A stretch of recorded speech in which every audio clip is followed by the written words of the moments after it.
Calling the April 23rd, 2025 Board of Public Works regular meeting to order. First up, the Pledge of Allegiance. Pledge allegiance To the flag of the United States of America and to the republic for which stands one nation under God, indivisible, with liberty and justice for all. Moment of silence, please.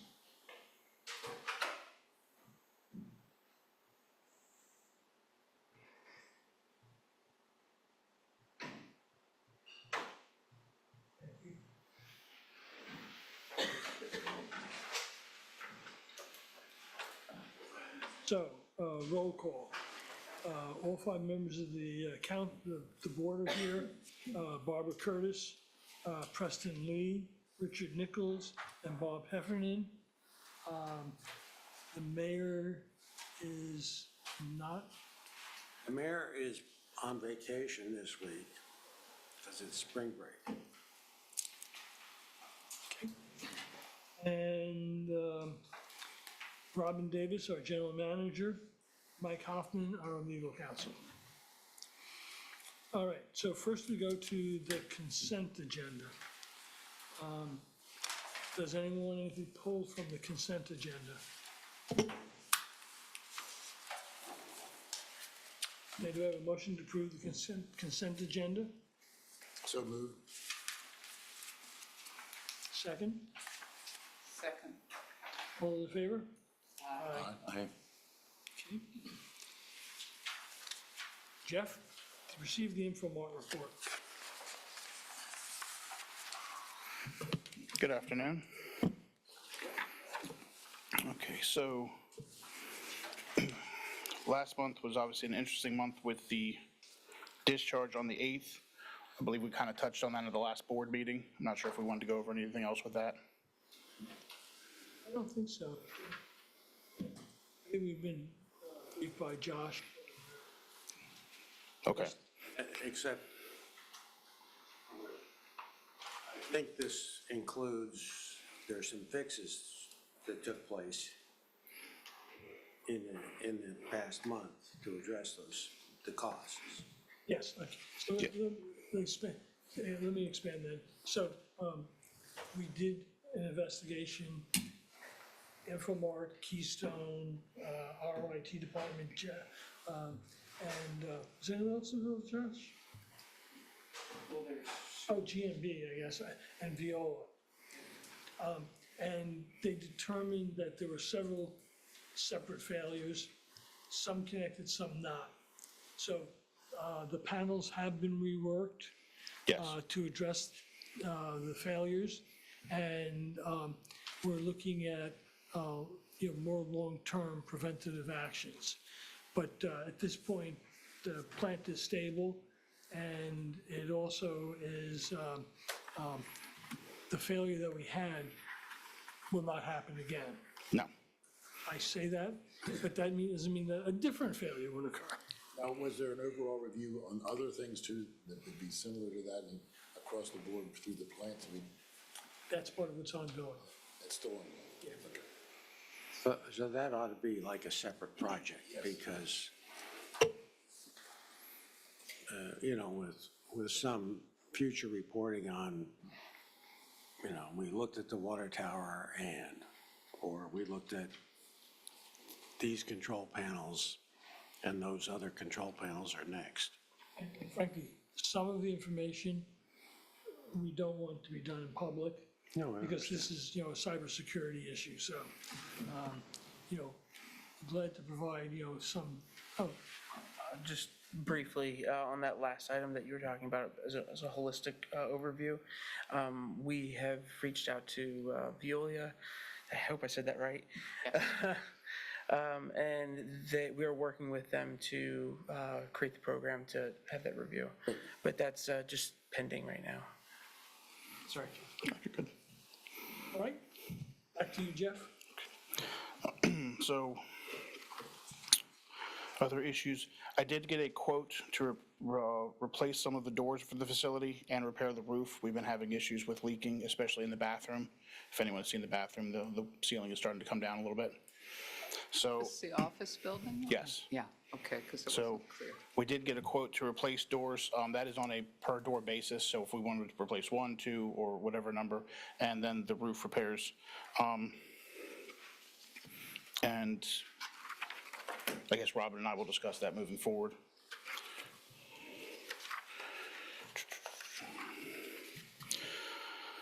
We had a pump failure at Pump Station 2.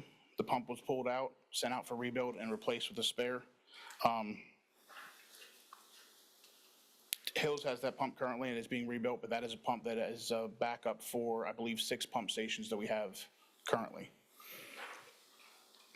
We reinstalled the pump at Pump Station 17 and got it up and running. Unfortunately, it ran for roughly a month before it got bound up with rags and failed again. So we went down and pulled out enough rags to clog the pump up, and it's not working at all now. So we're going to have to pull it. We tried to put it back in to see if we could get it to run when the rags are removed. We got nothing. We're going to have to pull it and send that out for rebuild again. Could you tell what type of ragging it was? It's a collection of rags, so we have photos. I didn't know, is it face masks, is it wipes in the pipes? It's probably wipes. It was. That's Hewlin Cove, Problem right? before? This particular pump station is one of the worst pump stations we have with ragging. We actually discussed putting a basket in at that pump station. Yeah. It's a very small station. It only does about 5,000 to 6,000 gallons a day. Remind me where that is. That is in front of Hewlin Cove on Savannah, across from Hazard's gas station. Yeah. And that is one of the pump stations that we've put in outsized amount of money into to keep the pumps running. So we've actually looked at, like I said, putting a basket similar to what we have in Cape Shores, where we'd have a basket before the station or we're coming out of the pipe to try to collect whatever comes in to protect the pumps. And it's something that I think we're going to have to take a look at. And so does it only serve Hewlin Cove? Yes. So maybe we need an outreach effort to Hewlin Cove on the wipes and the pipes. So we put the pump back in. We've sorted the electrical issues, I believe, and the pump they both ran perfectly for about a month. So. Sounds like you're gonna have to do both. A little bit outreach gets you, through a few months, but it sounds like there's a project to put in a basket. What's that cost? I'm gonna have to get a quote on that. I've talked to a couple different vendors about getting a quote, but I haven't received any yet. Has this been an historic problem and been going on for a while, or is it Yes. just recently? No, this particular pump station has been a problem ongoing. Yeah. So we actually had looked at replacing the pumps completely with a different style of pump, a grinder style, moving from single phase to 3-phase. There's a lot of complications because when that pump station was built, they oversized the discharge pipe. So we have a 4-inch pipe going out of there for a pump station that only does about 5,000 gallons a day. And also the manhole provides a problem because that manhole is small. And if Pump Station 17, along with 34 and Hazards all kick on at the same time, we could overflow the manhole. Question, would that serve the Army Reserve as well? I'm wondering if, No, that No? should be further down. Not much. not much. I'm wondering if maybe it's good that there's a big pipe there. Well, not gonna say it's, what I was gonna say. it's fair to ask that sort of by next month, we kind of have an approach or, Yes. either, or options at least. These kind of pumps and, this, or, it's a lot more to go to 3-phase and grinder pumps or So whatever. the 3-phase power, excuse me, is actually at the disconnect box. The problem is we would have to rewire the entire pump station. Yeah, We did look at potentially going to E1s, and that idea was kind of put on the back burner. I think it would require four E1 stations there to keep up with the flow of that particular, those pumps. And also the issue being that the 4-inch line is too large, so you'd have to run a new line to that hole and essentially abandon the 4-inch line because the E1s don't have enough velocity to keep the line clear. okay, so it's complicated. Yes. But can you put it in range of Option A, B? Yes. Option A is this much, and option B is twice as much? I can get you options. So we'll take a look at that, and I'll get quotes together and have it next month. All by gravity through Hall & Cove itself?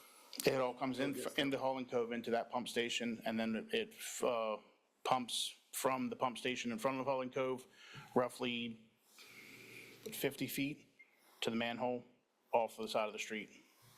And it would also behoove us to look at Barbara's question. Yeah, it might be lift station 18, because that's Okay. nearby, but it's, So lift station 18, so that would be Drake Knoll, yeah. and that's further down. I believe that feeds directly into, so the gravity line coming out of there is coming off of that manhole is 6-inch, and then right in front of Drake Knoll, I believe it expands to, is that 12-inch? It's either 12 or 10. 10 or 12, right in front of Drake Knoll. So that, it actually expands out right in front of there. Well, we can look at that as we go through the Army Reserve stuff. Just maybe, it's a matter of the pipe. Can I make a comment? Sure. If I may, Can you identify yourself? this is Ben Hearn with G&B. If I remember correctly, when we were doing and I don't know what number you call it, Jeff, I think 17B, We're going uniform, so it's Okay. 34 now. 34, the new pump station behind Hall & Cove that serves Savannah Place, I believe, and I'm struggling back in my memory, but I believe there's an option, or there was an option considered to eliminate the pump station 17 and run it all by gravity flow back to that pump station. If you're gonna look at options to potentially upgrade that station or make changes, I think that should be considered too. I just don't have the numbers or anything off in the top of my head. But that's potentially an option to get rid of that station. The Army Reserve Center kind of throws that in a loop, but Are you saying 17B is now 34? Well, we'd had that discussion, I believe it was a month or two ago, where the numbers that GMB used and the numbers that we used were different. So we've uniformed our numbers to GMB so that anything that comes across the reports will be the same. Okay, because you've got 17B Yes, listed. I gotta change it over in there, but. Okay. Yeah, that's what we're working on making it uniform so there's no confusion, which doesn't help right now. Thank you. Thank you, Ben.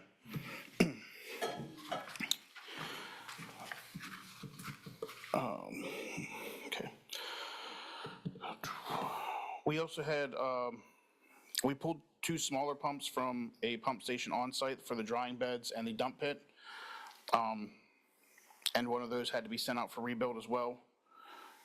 That was a smaller pump and not a big issue. Recovery cleans were completed on trains 1 and 2.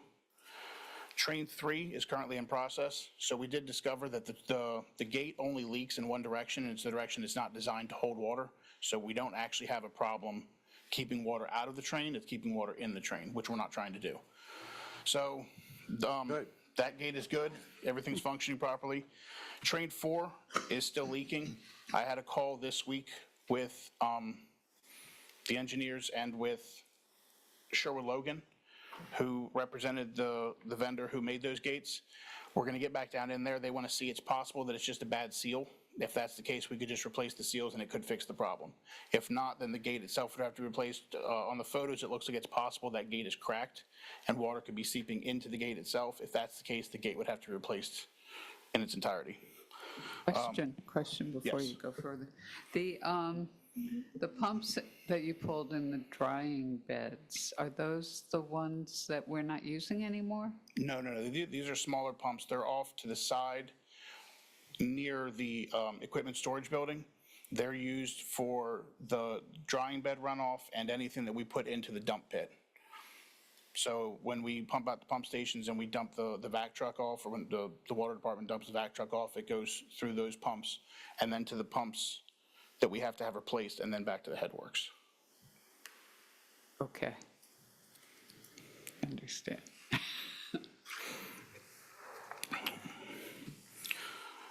we had 3 call-outs last month. A call-out to Pump Station 74. We honestly don't know why that call-out occurred. We had a high level, pumps running. He went out and responded, and the level had gone away, and the level had receded. The pumps were still running, but the level had gone down. We're not sure why that happened. The call-out on Pump Station, or on March 8th, which was for the failure at the plant. And then on the 31st at Pump Station 1, which is UD, we had a call out. The operator responded. The pumps would not run in auto. He pumped it down in hand. The next morning we went out and our electrician identified a bad relay that wasn't allowing the pumps to run in auto. We replaced it and it's back up and running.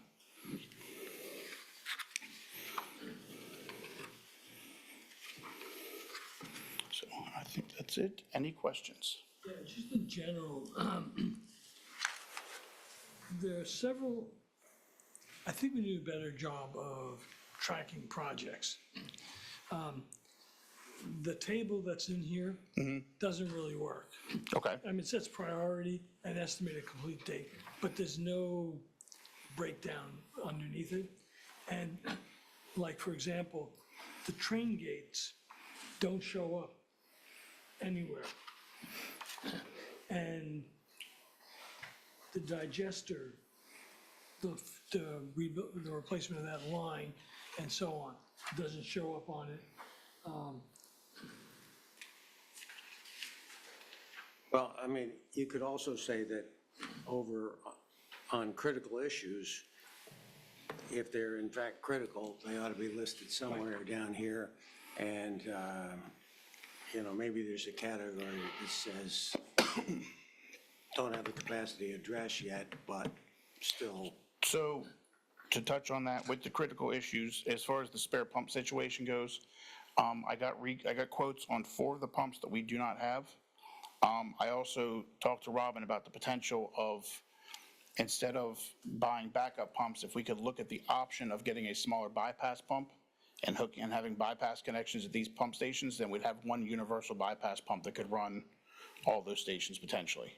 Well, you know, whatever this. Right. So I'm not waiting on a trying quote to- for that. Yeah, but to Tom's point,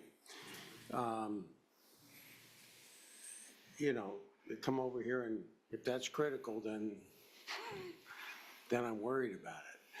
Yeah, I'm just having trouble. A longer list visibility with of- the things that and- are really critical or about to be addressed near the top, near prioritized somehow would be helpful. Okay. So, you know, take trend charts and move it to the next page and.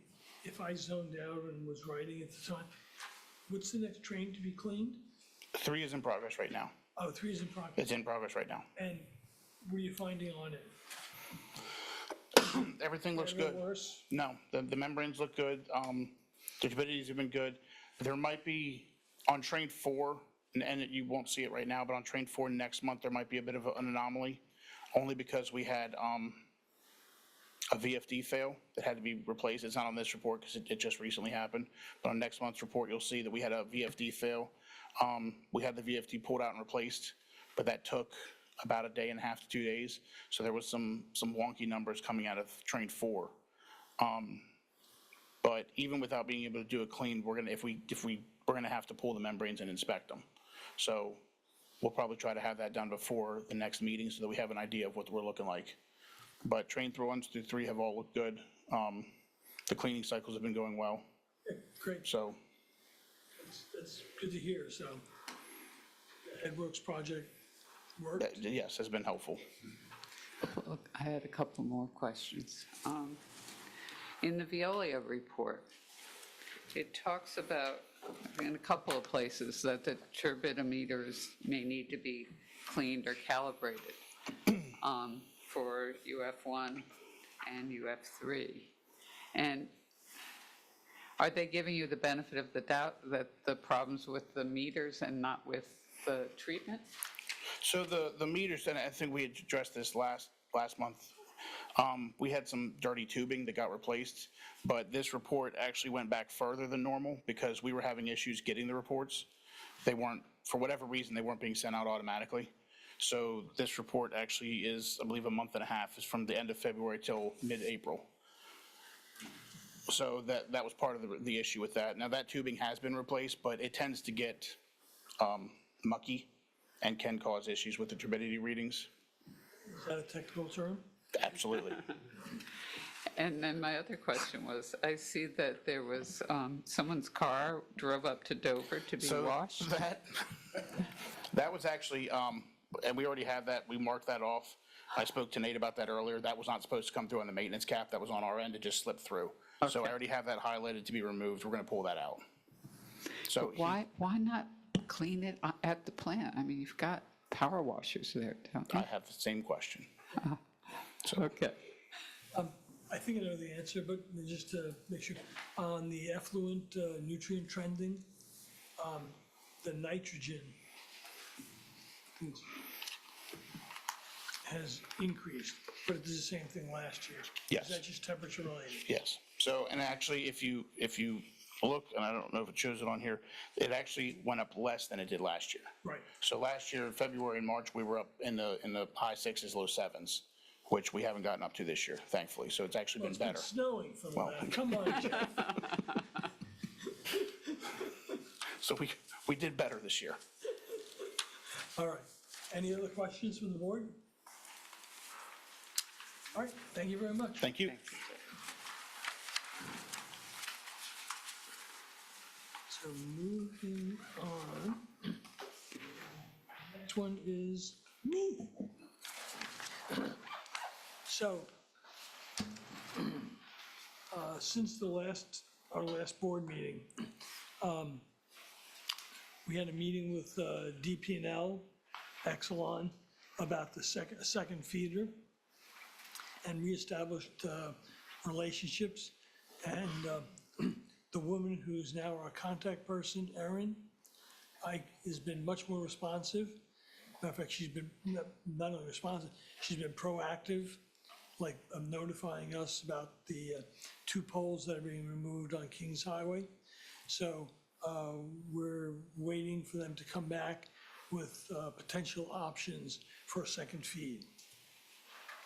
The water tower, and I guess I'm going to defer that to Robin because it's in his report. Attended the city BPW leadership meeting.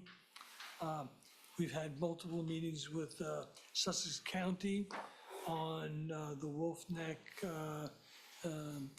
our plant agreements. And, we will be holding a workshop in the next couple of months on that, that project. And then attended city council. So, Robin, it's all yours. All right, some of the things that I have on there is the same thing that Tom had just spoke with, a few items. I did attend sorry. As I said earlier, some of the things I have on my report are what Tom's already reported on. Have attended some progress meetings for some development projects that are going on, the Verdon subdivision, Mitchell's Corner. We got the wellhead, header pipe and canal crossing progress meetings. Attended the startup for the Fisher's Cove Pump Station. Hopefully that's getting ready to move forwards. That's, I think, all completed and all good to go. Attended the Lewes Planning Commission meeting virtually, leadership meeting.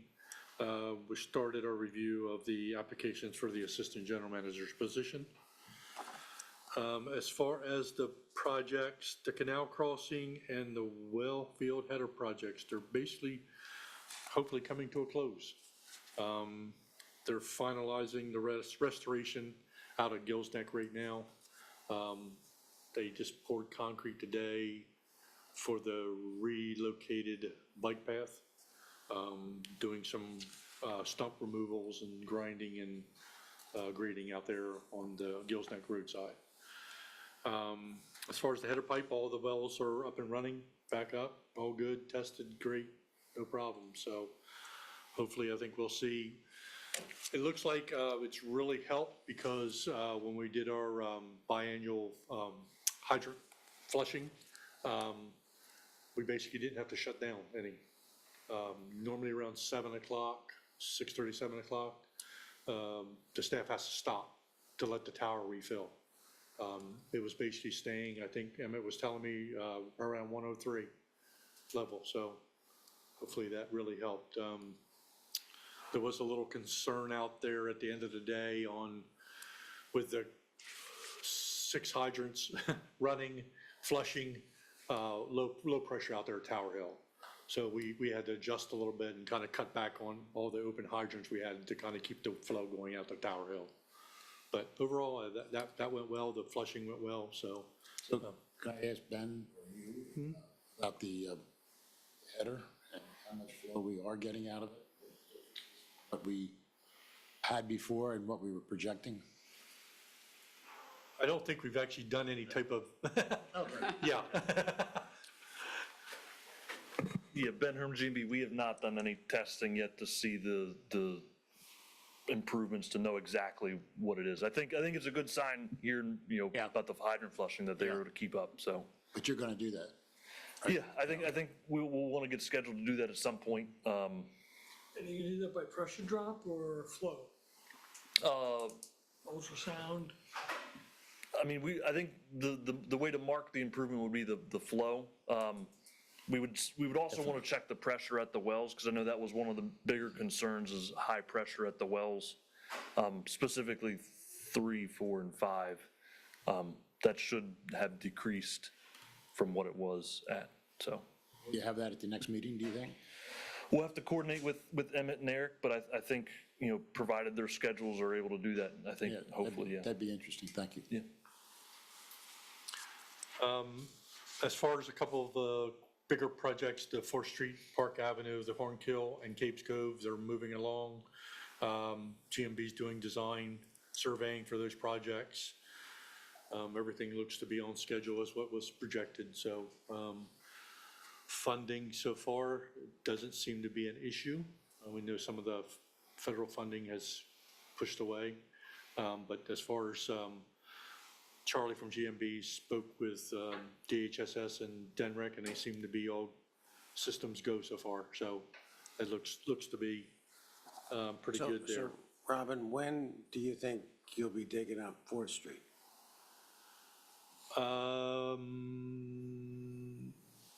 Mid next year, does that sound right, Ben? Approximately September-ish of 26 would be the tentative start date of construction. Ending March of 28, roughly, Somewhere. or middle of 28. Yeah. And to follow that one up, when will new road construction and the bridge repair be happening? Hold on, let me, Yeah. it's cloudy. Ben and I had a meeting with Scott from Delta Yeah. to kind of go over what's just something else on the agenda about water services request. And he was almost like, no answer, good question. Pretty much, yeah.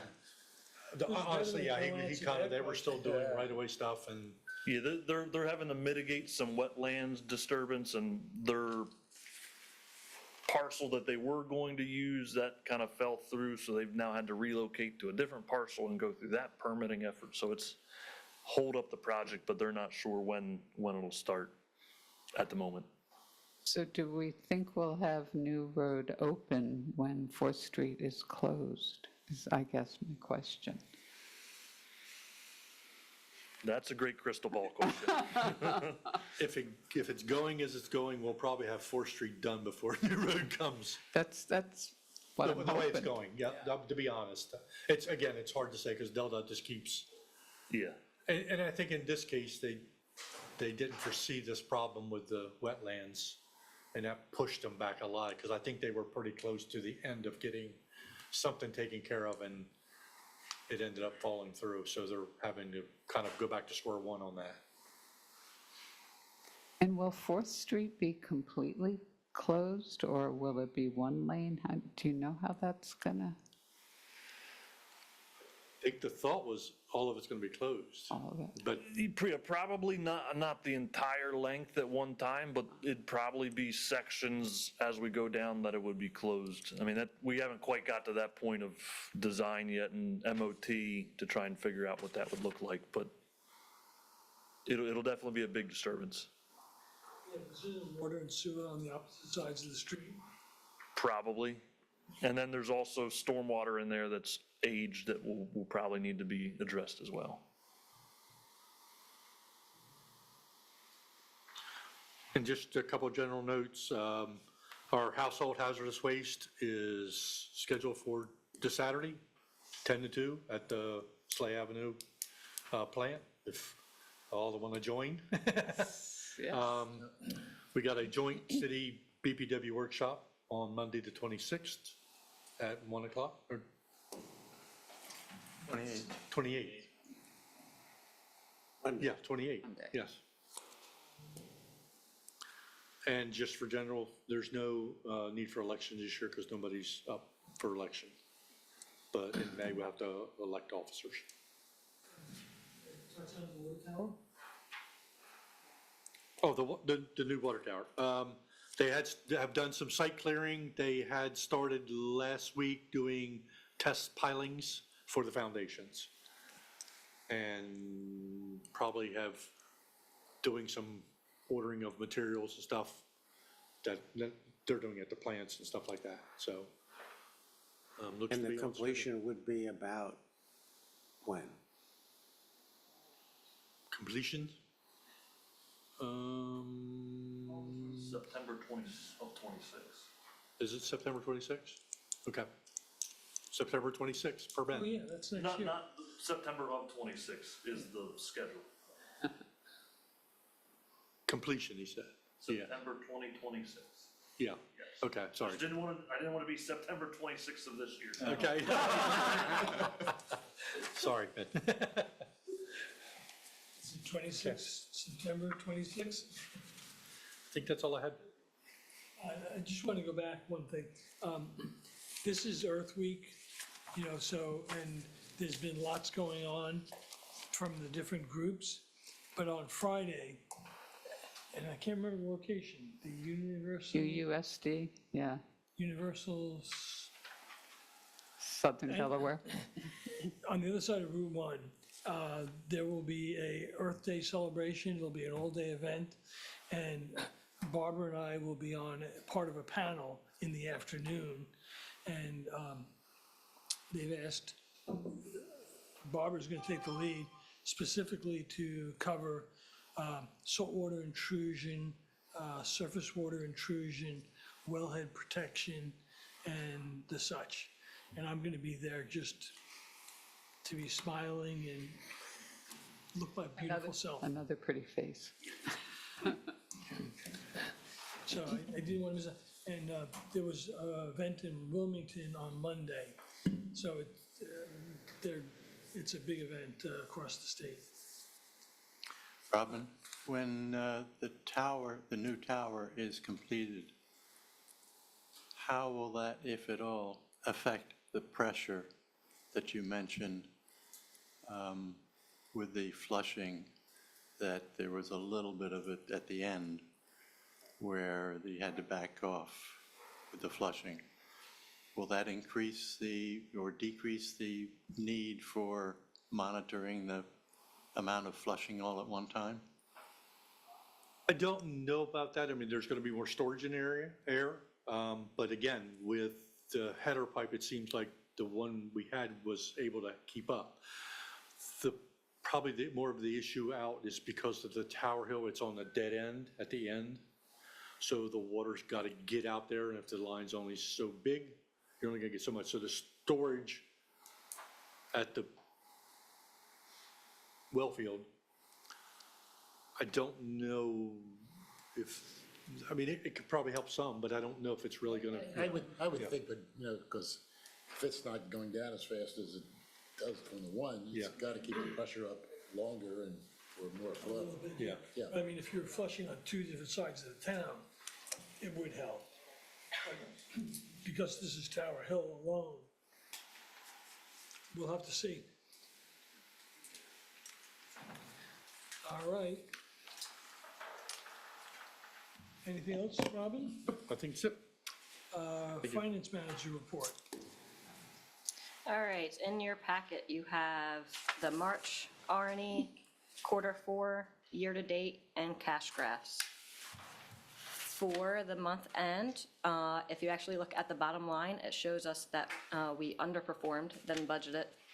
That is because I put in our principal forgiveness for Donovan Smith as a revenue recognition, and that hasn't happened yet, so that's throwing off all of our numbers.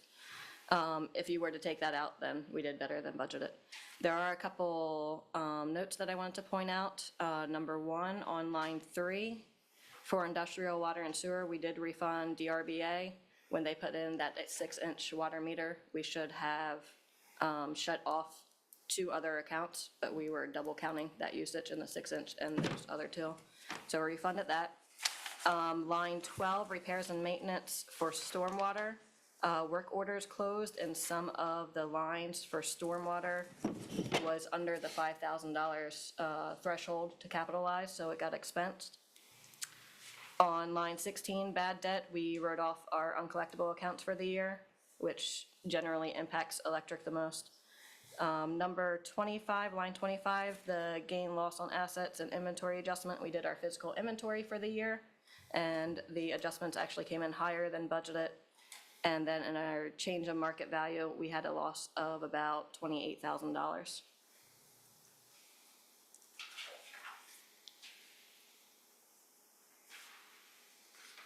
Check today. No. I only try to check after the month report comes out. If not, I get upset. Wise woman. For Q4, it's the same story that the principal forgiveness is throwing off everything. We did perform better than budgeted and not counting that line. And in the formatting, I did forget to change those totals for lines 19, 20, and 28 and 29. So those are actual numbers. Those aren't the thousands. And for our year-to-date, that is our unaudited year-end report. We brought in more operating revenue than budgeted. Our operating expenses are almost exactly as budgeted. Under non-operating, we overperformed in investments and impact fees. And just overall, the notes are similar to what you've seen on the other reports. And then for our cash graphs, we did make a $900,000 deposit into the money market account. That brought our investments back in line with our minimum required reserve based on our policy. That took 3 years to do. We were allowed up to 5 based on our policy. Congratulations.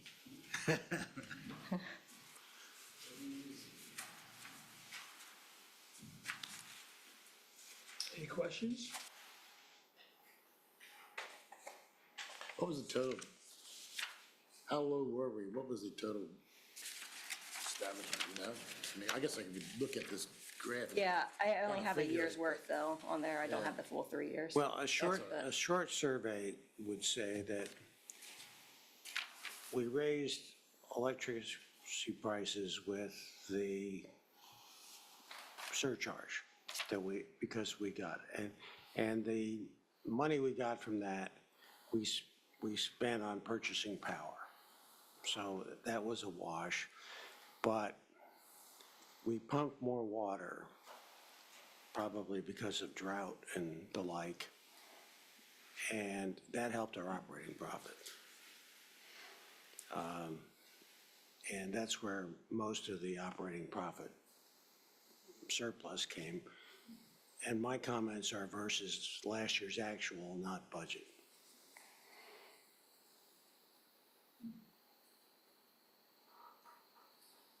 Comments? Thank you, Kim. So moving on, Scott.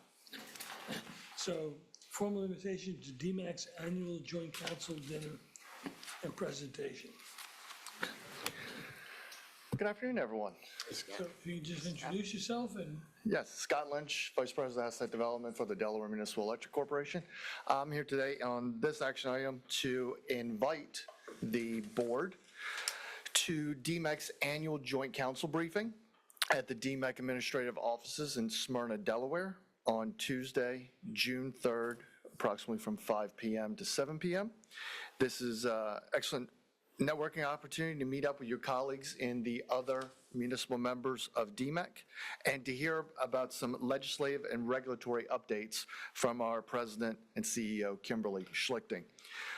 Currently, DEMEC is already tracking 16 pieces of legislation related to energy and municipal electric utilities, so quite a bit going on.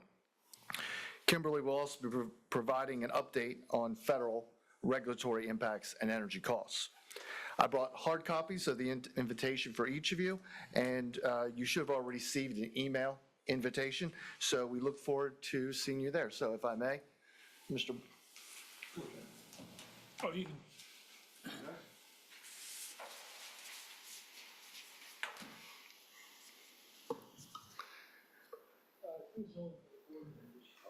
Board members?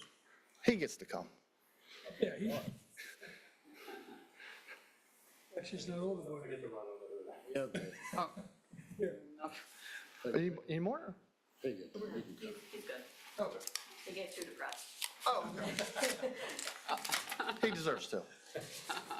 So with that, that's the purpose of this agenda item is just to come here and say, we very much welcome you to come and listen to what's going on. There's quite a bit that we're tracking and would love to see you there. yeah, and just for anyone who's not been to a DMAC dinner or a presentation like this, they're actually very informative, and I really encourage everyone to go. And the food's not bad either. We try.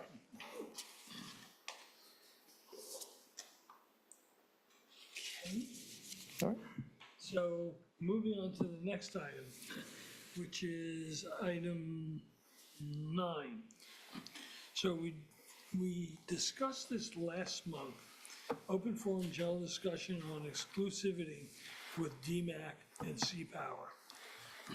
And the presentation that is in the book is exactly the same as the presentation last time. So I guess first I'm just going to ask, just briefly, has anything changed, or is there anything you'd like to add from the presentation last time? I was able to bring a little bit of additional information from last time. Last time there was a question about what is essentially a case study for what was going on. And because of the unique nature of simply all we're asking for here is you have a program that is open to anyone to come in at this point. DEMEC was asking for reasons we stated previously to close and be the exclusive provider of the program for the various reasons that we were asking before. And that's it. That's all we were asking for. The context that I did want to give is I had mentioned in the report that we had not had anybody come in except DEMEC since the 2021-22 year, which was June of 21 to May of 22. That was in the report last time. For context, I looked back 3 years in the period where someone was participating outside of DEMEC. And essentially what I found was the vendor who was participating at that time accumulated about $343,000 worth of incentives from PJM as they participated with one customer during that time. For that, they split that total incentive with the customer. Customer got about $275,000 of the $343,000, and the vendor got about $68,000 of those incentives. The Lewes Board of Public Works got zero incentive. You made nothing. The contractor was not incentivized to help you at all. It didn't happen. DEMEC on the other side, we are here to incentivize you and to help you reduce your overall rate. So in addition to that, for context, this year I made mention that the value of incentives this year is double what they have been in the past, which means everyone and their brother is coming out to try to sign people up to be in this program. And for context, a megawatt of reduction in your peak is valued right now at $98,000. So that means if I could get enough customers to aggregate together in your community up to a megawatt, the value of us reducing that is $98,000. Lewes right now of the DEMEC peak is 7.2% of the DEMEC peak. So a pro rata share of that $98,000 is about $7,100. So it's not a lot of money, but overall, collectively, it helps reduce the overall DEMEC peak, which helps reduce the overall cost of capacity for everyone. Thus, Lewes doesn't have to bear all the burden of trying to achieve that 98,000. We've been doing that in other communities to try to get there to save you those incentives. In addition to that, we've been waiting, we're working right now. The time period to sign customers up is about mid-May. So we are at the end of April. So for us to sign customers up to help get you that incentive and get that value is reducing, but that doesn't mean we haven't been trying. So that's the only addition I wanted to bring to the presentation. That was questions that were asked last time to give some context. Great, thank you very much. So, discussion from the board? I have a question. If what DEMEC is offering is to the board, to the utility BPW, if an aggregate savings in electricity from a number of residential, industrial, commercial entities sign up and achieve a reduction in electricity that's triggered by a request from DEMEC to activate the amount of reduction that each participant said they would do if notified. Is that accurate? Yes, the only part I would clarify this is that this is only for commercial industrial customers. They're the only participants in this program. So to your question, the only modification I would say is remove the residential. It's only commercial, but you're absolutely correct. A customer who is commercial industrial enrolls, they nominate how much energy they say they can save. And then when DEMEC calls upon them, we ask them at specific dates and hours to reduce.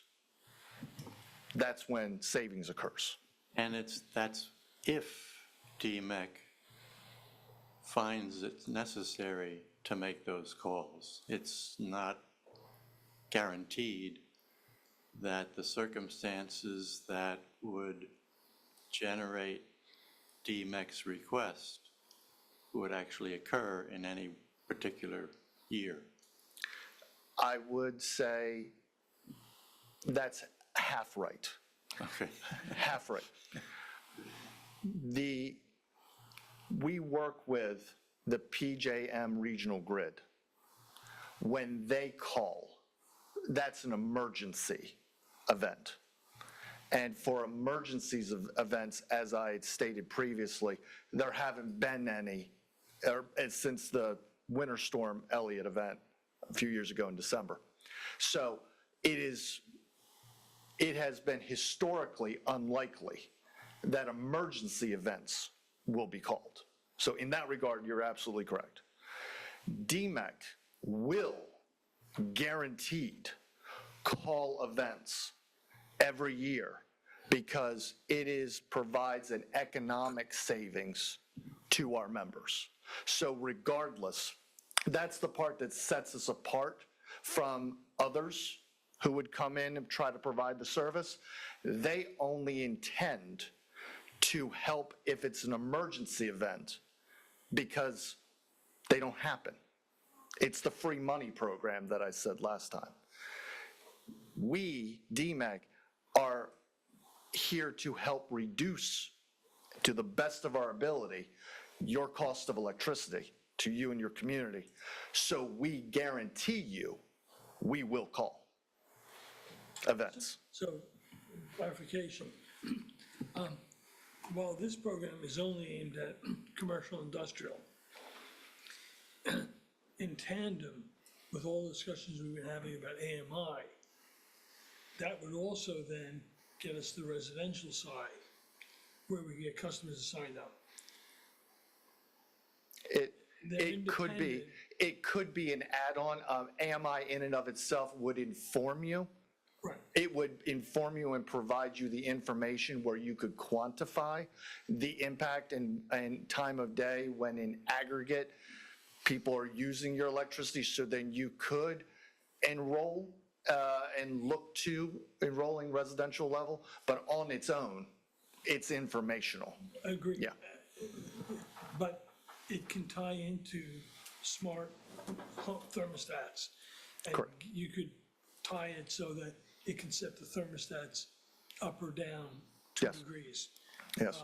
You know, it could do, if you have smart loads, things.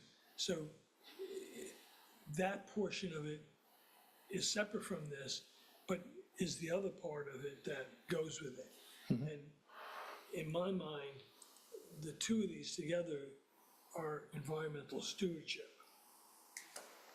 Yes. It is, it's when typically is what's said, it is the time when the peaker plants that come on, which could be of any fuel type, they could be natural gas, they could be fuel oil, they could be coal. I mean, they take a little longer to come on, but they could be, those type of things, those are when, to your point, the more polluting sources have historically been during the peaker times. So. Any other of the other municipalities that have joined this, have they gotten down to the AMI, residential, away from the, in addition to the commercial industrial? Has any town actually done that? No, they've not expressed an interest in it yet. I think most of them have just been trying to get a good handle on AMI and truly all the functionality that it can provide. So right now, I am aware, if there was an interest of the board, again, a topic for another time, but we do have the ability to have a program that we could engage in that could get with the residential market. Yeah, it's much more prevalent in Texas, Arizona, California. And it's getting over that adoption curve, but they, Texas has been doing it for quite a few years now. And they did have their blackouts. Yeah, they're doing so well. So what I understand basically is if we all vote to do this, which is for a year and so on, that essentially flips a switch in DEMEC and says, you go and talk to all the big users around here and sign them up. Is that sort of, and that applies extra resources and so on? We don't need extra resources, but to your point, yes, we would go out and do that. We're already currently doing it, but what it provides to the market is DEMEC provides stable pricing for the customer, so we guarantee that the customer will at least earn a certain percentage versus what is currently available the customer could be taken advantage of. So how does that benefit BPW? BPW, because to your question, we are going to go out when we speak to the customer, we're not only going to speak to them about the emergency program, we're going to speak to them about the 5 times a year that we are going to call them to actually curtail load. And that is when the financial benefits come to DEMEC and the BPW. And if the BPW said, no, we still don't want to join, am I correct in understanding that you could still go to the commercial customers? You don't need our permission to do so. And you could offer them the monetary incentive to save on their electricity costs. Is Yes. that accurate? It is. We could still do that. We've been doing that for years. The reason why we're here now is because what we made mention of is that there hadn't been interest in your community by these other vendors for a long time. DEMEC has been the only one here, so we've been the only one attempting to try to help. And we see now that there are vendors that are coming into our other communities who are already under exclusive arrangements, have been for years, and are offering incentives that are inaccurate, that are overinflating, basically fraud. And the only thing protecting the customer right now is the fact that the community is exclusive to DEMEC. So because of what we've seen, we have said, and because of what we've seen, we have gone to our other community that is open, Milford and Lewes, and we've said to them, we're seeing this. We would recommend, again, we're only here for advisory and recommend, is to say customers could potentially get taken advantage of. We're seeing it. I've seen the numbers. And So we're trying to prevent What I was that. going to add is that, yes, oh, I'm sorry.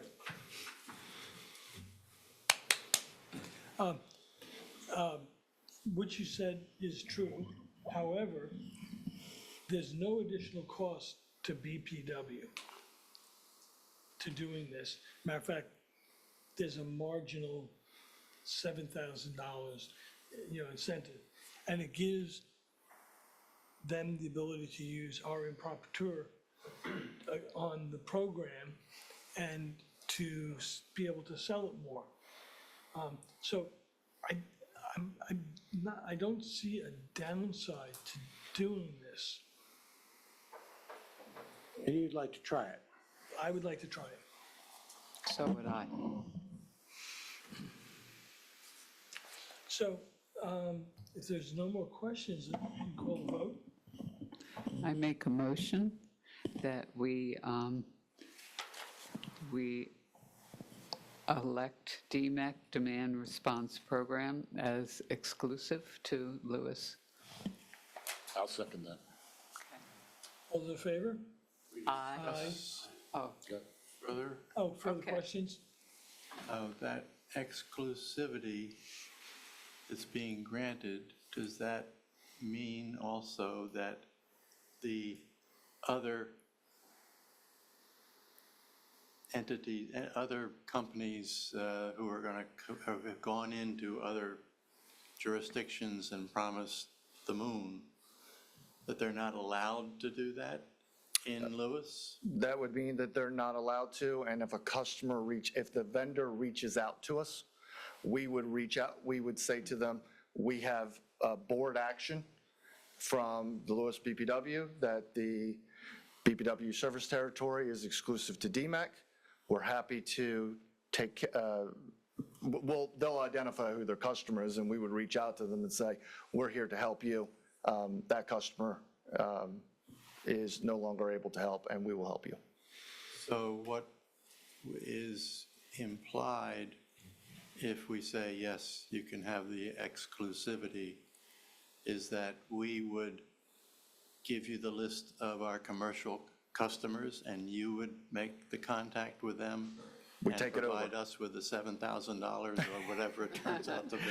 And that's, again, that's $7,000. We're not going to write you a check. It's going to be in the wholesale rate, but yeah. I'm just trying to make sure that I'm understanding. You got it. You know, the moving parts. You got it. What would happen is any customer who has been reached out to, who may have an interest with this now, and a vendor may make application to us, we would tell that applicant that the Lewes BPW has made DEMEC's program exclusive, and that their customer would need to go through us to have access to the program.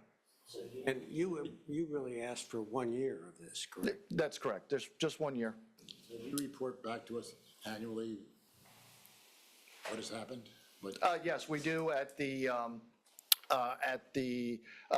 happy to come down here and present to you, but at our generally December, May or June, it changes every year depending on, with the seasonality of PJM, we make report to, we have our actually vendor come in and we make report to the DEMEC board about the progress and how customers did. So, yeah, we've been doing that report since 2013. It's an annual thing that we report on. Any other questions? No. So, back to the vote. So we had Barbara made the motion, Press seconded. All those in favor? Aye. Opposed? And if I may, along with that, Scott provided a template that is this used by your other? Yes, as what we do, DEMEC sends in an application, and then we send in a copy of a template letter, just something that you can put on your letterhead. So it doesn't have to be that, because again, it's references that we passed an ordinance that we don't. Right, it's something to get you started. I didn't want you to have nothing. Okay. But you could, it frankly could take the form of an email to us that says, just something in writing that stated exclusivity has been granted. Okay, understand.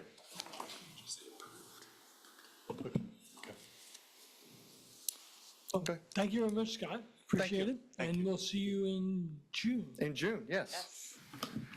Have a good evening. Thank you. Thank you. Open forum, general discussion on the wastewater treatment plant, long-range plan update. So we've regrouped with Sussex County after the prior events and have been meeting with them regularly. And so just the timeline, optimistic timeline for where we're going is we're hoping to have a high-level agreement, draft terms by the end of May, a draft agreement by June-ish timeframe. We're going to hold a public workshop, just like we've done in the past, to receive the public's comments and public review in the July timeframe. And then we'll, depending upon how that goes, determine what's next. The concept now is back to where we were 2.5 years ago, and it's for us to join the county in Wolf Neck, and Wolf Neck would be run by the county. So I don't have much more to really add at this point, but just stand by, and there will be another workshop coming up, though. Moving on, open forum general discussion on upgrade options for pump stations as part of the Pump Station Resiliency Program. And Robin and Ben. Good evening, Ben Herm, GMB. So just to recap a little bit, at the last meeting in March, we reviewed various options for Pump Station 3 rehab. We had discovered some structural concerns with just implementing just a flood-proof door at that location. So some of the options we considered were option 1, was a new station with a wet well with converting it to submersible pump. Option 2 would be a new station utilizing the wet well in Pilot Town Road as it stands, with a new wet well outside of Pilot Town Road,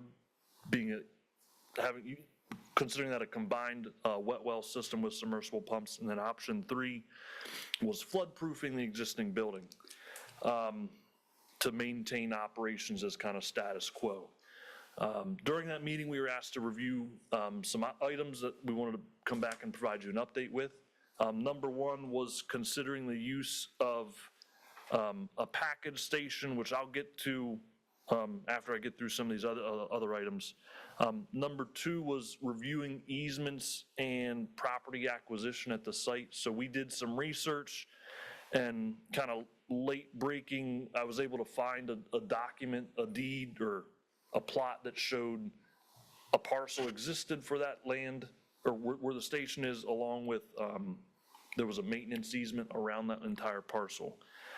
I do think, G&B thinks that there would be some level of temporary construction easement that would be necessary for all options for construction purposes, and then specifically for options 1 and 2, including the sub-options of the package station, which I'll get into, would require some level of permanent easement or permanent property acquisition, depending on the flavor of, And is which way that we go. because the other options, we would have to operate the existing plant while we were building, or the pump station while we're building a new one, and so we need more land to build the new one? Correct, yes. And might it be like an easement that would be, we could give them back some land when the old pump station is no longer needed, or is it, I mean, what is? Depending on the specific option selected, there's a chance of that. I mean, I'll say it's going to be hard to design, put in a new station and do some of the things we need without acquiring more land than what's existing now.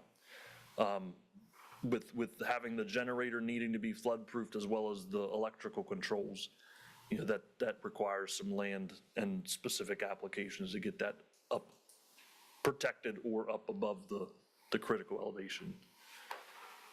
If possible, I think, that's a consideration, but I can't say yes or no totally right now. And those easements are with private individuals, not with the city or anything? No, it's, I forget the name. I think it's Pilot Town Marina owns that land. I think that's the name of the entity, but they would be the only people you would need to coordinate with. Okay, thank you. One potential option that would probably not require permanent easement or permanent acquisition would be to put the station in the exact location where the station is today, as a submersible package or traditional style station.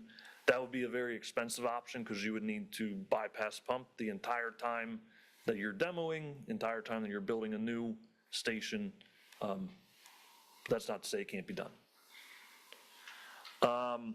So we were also asked to investigate whether, or look into an at-grade vault with waterproof door. I believe, Tom, this was kind of your thought. So one kind of track we took, which I tried to describe here, would be, looking at option 1 or 2, which is the new station option, having both of these stations at grade level, but then maintaining the existing pump station building as it stands now, flood-proofing the structure, removing the top of the structure, the roof, and then utilizing that existing structure as the means to hold the generator, hold the electrical controls, so that way you don't have to worry about the sight line of the homes across the street to the canal. You maintain, you don't increase the elevation of the structure. It would allow things to be kind of sunken down a little bit, maintain what it looks like now without changing a whole lot of aesthetic appeal of that area, if you kind of follow that track. So I think it's possible. We think it's possible. I think the best case scenario would be reuse of the existing structure as opposed to building something new. You know, that way you don't have to build something new. You can kind of use what you have there. So that's kind of the looking that we did into that. And then, yeah, so looking at the package station, which press asked us to look at, you know, we classified these in the same options categories, 1B, 2B. Starting with 1B, all the design considerations are the same as previous. The proposed future design flow will be 1,350 GPM, which would really be only used to size the wet well. The pumps would not be quite that level because we're not at that point yet today to hit that 1,350 GPM. Again, option 1B would be abandoning the existing wet well in Pilot Town Road. And so to accommodate that level of a pump station, One Lift, who is the company we've used before for a lot of other prepackaged stations in the service area, they have what they consider as a mega station. It is a 10 by 16 station. It's a very large station. Holds, I think, 1,100 gallons per foot of vertical storage. So it's much bigger than some of these other stations that you have now. You don't have a mega station now. You have the smaller guys. So I think we think that option could work. I think it may not be, and we'll get to the cost. It's probably not. There's probably not a lot of cost savings to go with that station, but it is an option that could be done to be, you know, put it. Talking about submersible pump, 3-pump station, and what would be above ground, just the controls?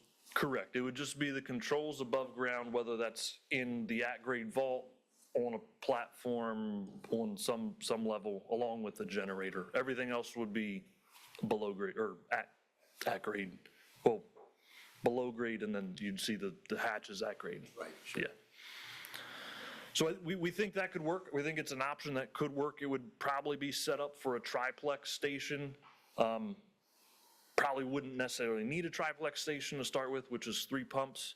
But that would allow your size to be smaller, so that way your maintenance needs are smaller because it's a smaller pump instead of having 2 large, 50 horsepower pumps. It's something a little smaller. The design details of that would need to be fleshed out, once we go down that path. We're not exactly sure of the sizing of that pump.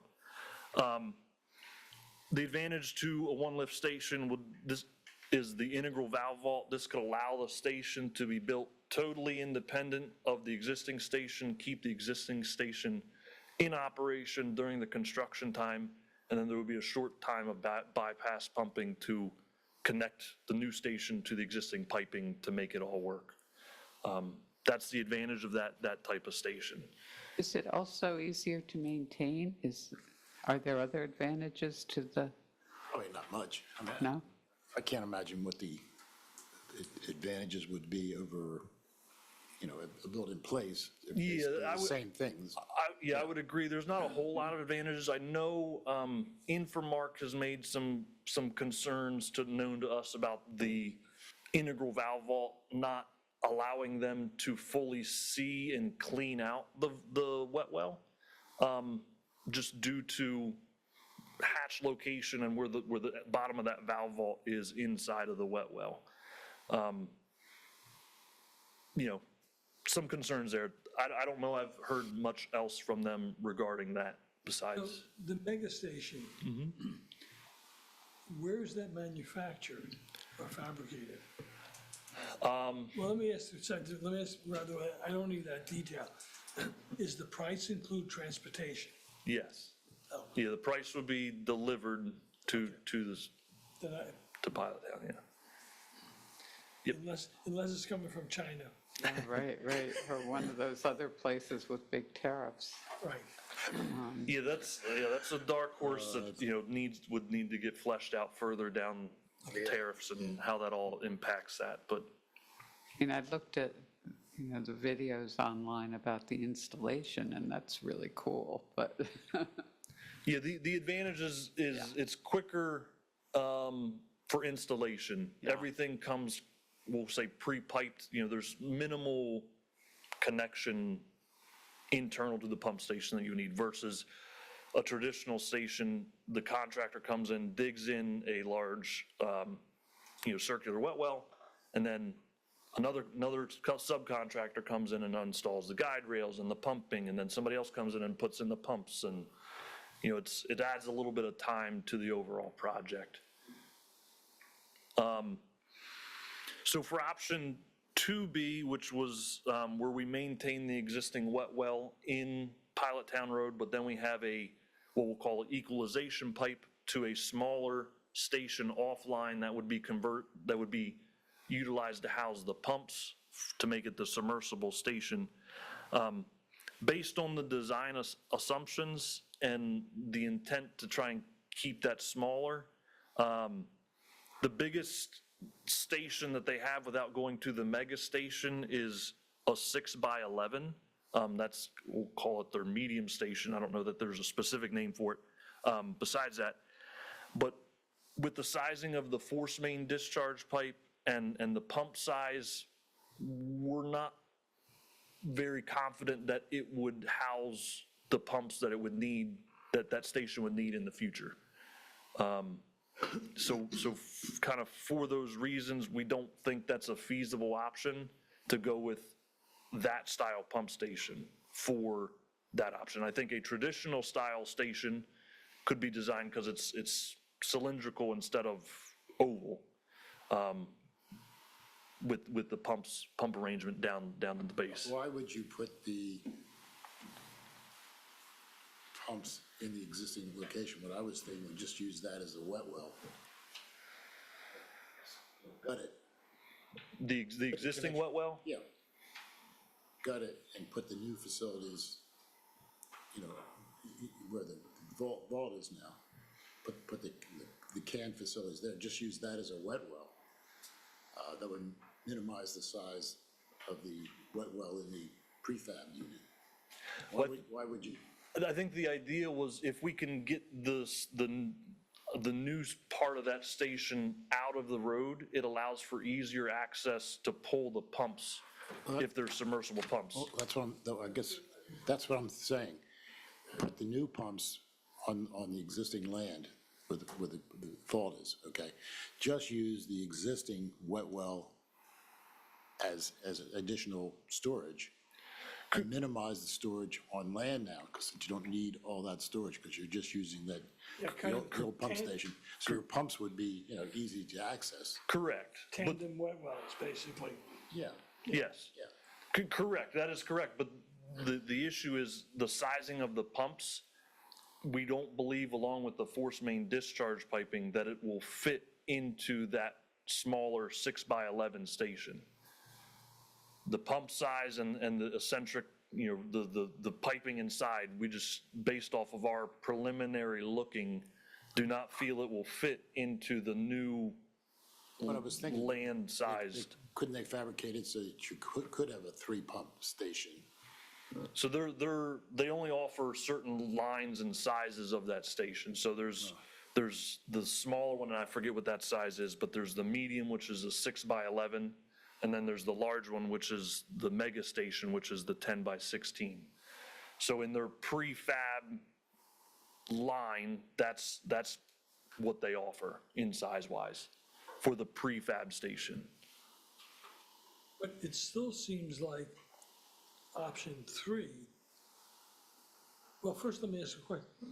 When you say wouldn't be sized for a third pump down the line, are we talking about 2050? What point? It's a good question. We haven't gotten to that level of detail of, we looked at it just as what it is today versus what it is based on the sanitary sewer model, what that projected number would be. That would be built out. Build out Yeah, number. correct. Yeah, my question is that whether we could alter our build-out arrangement to use another pump station so that the flow wasn't all going through 3. I don't know. I mean, I have not looked at where the pump stations are and everything, but that would allow us to use the petite mega and not have to worry about going to triple pumps. That, you are correct. That is an option. I have not looked at that to know how we could redirect flow and what other improvements would be needed elsewhere in the system if we were to redirect flow somewhere else. Yeah, I just spitballing. I have no idea whether that's even feasible. I think if we were, I'll say just, summarization of what we would look for, if we were able to get a directional on option 1 or 2 exclusive, giving us the flexibility to make changes to either be a package station or a traditional station, we could go down the route of what I'm going to get into about the funding side of things to see if it's even feasible to include that in this grant that we're working under. But I think some of those design details, those details would be part of the design. Like if we want to be able to have that small station, here's what we need to do elsewhere when X other developer comes in or X, change needs to be made to redirect flow throughout the city. So looking at them, the new station is 2.2. The package is a little bit less expensive. And then the new station combined wet well submersible, you said that's not a good option. It's But yeah, based on the idea that we came into with, not being able to hold 3 pumps, obviously this, redirecting flow may change that, but it's, we'd have to wrap our heads around that during design to know specifically what we could redirect where, how that would affect things. Is that a direction we'd want to go? pretty sure you would need a third pump for build out. I think so, yeah. Unless you get, You think so? No, Yeah. no, I checked that just to be sure you. Yeah, for you're sure. good on it, but the last one, I don't like that modifications to the flood, that putting those prefabricated things in and everything. There's so much involved in that. I just don't feel comfortable with it. that's what Press is talking about, Tom, is modifications to flood-proof the existing structure. That was option 3 of last Yeah, time. the one of prefab taking the roof panels, off yeah. and putting the generator and the control. No. Option 3, that's when we would keep the existing station Oh, as no, it stands okay. No, I'm and beyond that. flood-proofing Yeah, that. no, Okay. beyond that. Yep. So you're really talking about $1.9 million, $2.1 million, or $2.2 million? Which for conceptual numbers are all the same. Yeah. I mean, there isn't any, without having a final design, Yeah. So these numbers are all the same. Correct. those of you with experience, where would you place a bet if you did it today?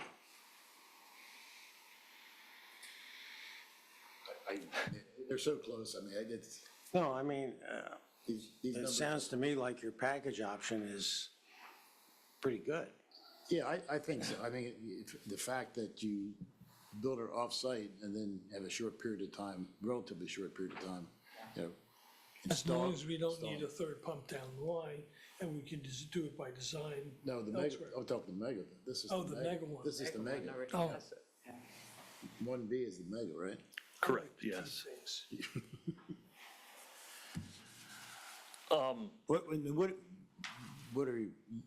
What is your, and your office's feeling? I mean, it's hard to say which option. I mean, I'm in favor of either option one or two in all sub-options. It's hard to say without knowing, I know that's not, I know That's a that's, huge Did you help. go to law school or engineering school? it's hard to say without knowing. Mike's grinning over there. That's my man. That's a good answer, That was really good. That's slam it, Mike. I think so. It's hard to say without knowing, can we get the land to do any of these options? You know, that type of conversation is gonna direct, you know, where we would go, but, you know, I think to move forward, I would love the flexibility to select one of these two options, option 1A all the way to 2B, and just say, you know, based on the land available, we could do this, so this is the way we're gonna go. If we can get more land, we could go with a bigger option. If we're all saying it's relatively the same cost. It's not a lot of land. I mean, it's not, in the big picture, it's not a lot of land. and Correct. I mean, I don't want to speak for the owner of it, I mean, but that doesn't look like there's too much you could do there on that piece of property, so. Correct. I'm still not there yet, because how much is the medium-sized prefabricated station?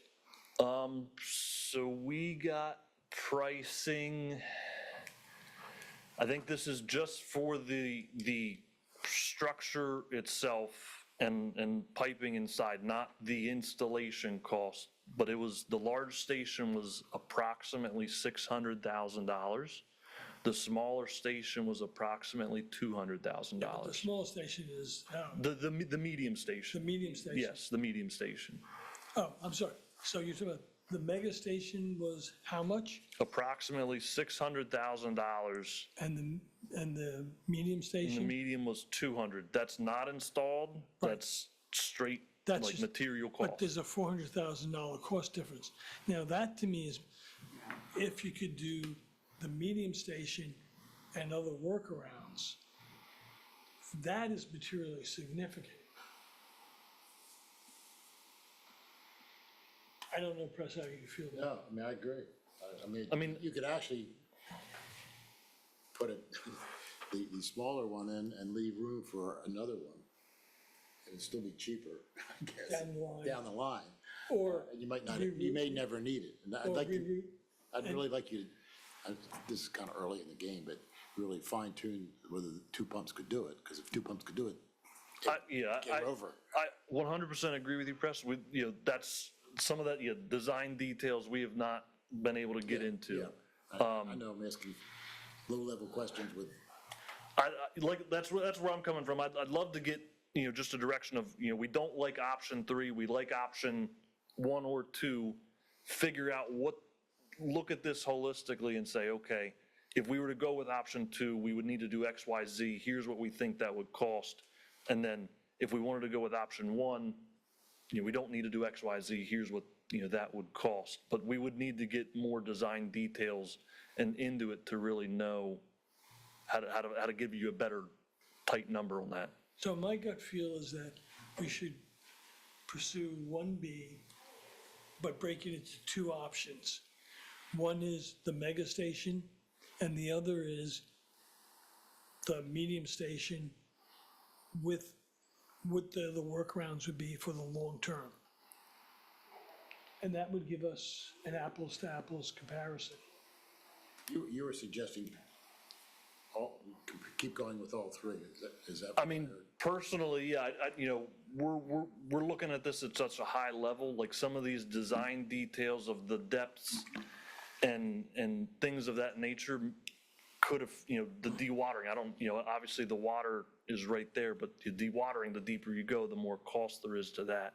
You know, there's a traditional station, you could be a little bit higher versus an equalization station, you gotta be a little bit deeper. There's a lot of, you know, I'm just nitty-gritty focusing on the details. $400,000 difference in the fabrication cost. And would it cost more than $400,000 to redirect flow in the future to other stations, or put in a third station down the line? I mean, to me, That's tough. Yeah, that's a lot. Can I ask you I a don't know different what the, I question? don't know what the plumbing arrangement is out there. In a manufactured station, you say it's a certain footprint. How tall is it? In terms of like above grade, above the ground, or? In terms of how it's built?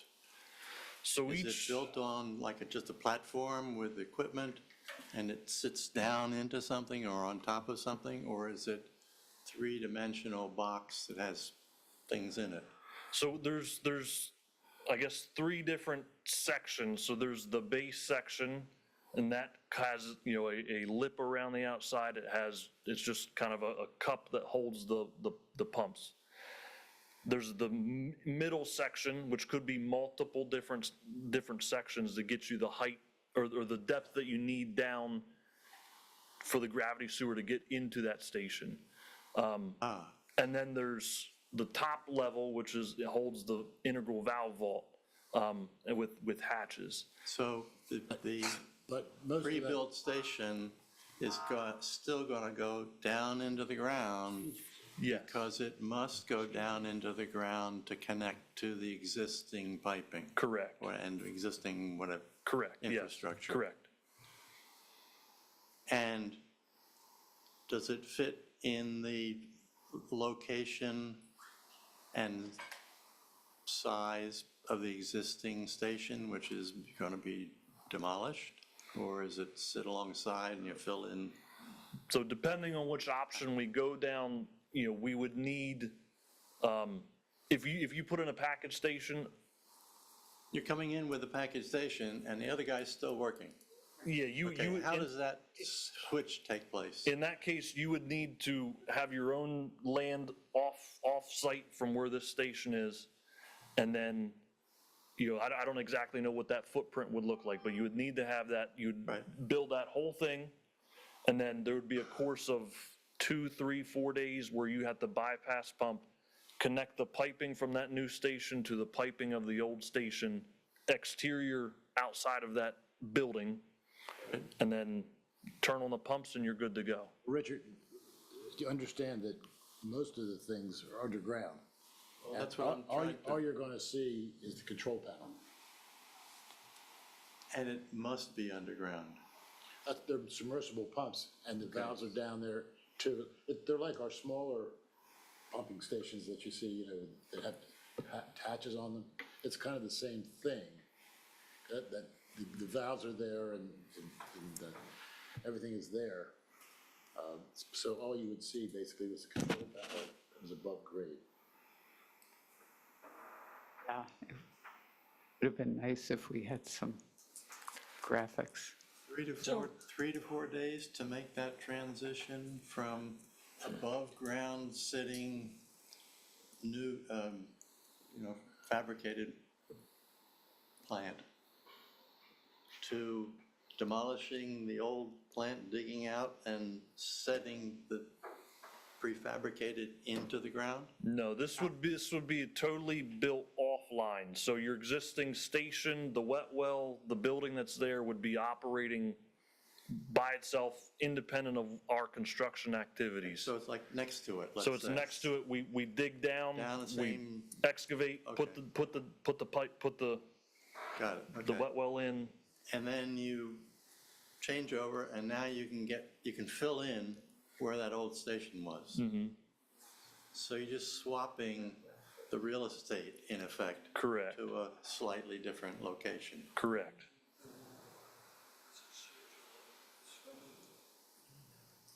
That would seem to make a lot of sense.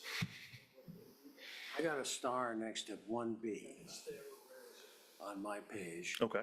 And I like Tom's idea of, 1B sub 2, which is a smaller one. And I would guess that you ought to look at a little less holistically and say, what did 1B and 1B sub 2 look like? And you may come to the conclusion that it's not feasible, there's no alternative routings, but also, if we're not gonna need it until 2050 or so, well, that's actually too close now. You know, 2060, that maybe it's something we should forestall right now versus spending the money now. I don't disagree with you. I think the biggest cost of a pump station is installing the wet well. And, you know, depending on, again, what option we go, we're looking at, you know, 15 to 20 feet deep. Maybe plus or minus some extra feet in there. That's a deep station, that's a big excavation, that's a lot of disturbance, it's a big cost. So our thought is, again, I understand to the point, you know, protecting or saving costs where we can. You know, we got to look at it in a finer detail to say, you know, what makes sense for some planning period. You know, we looked at it just here versus total build out. So would the board be comfortable with asking GMB to look at 2 and 2.2? Yeah, I think it was coming back. 1B was what he, 1B, yeah. Oh, I'm sorry. 1B and Yeah, something.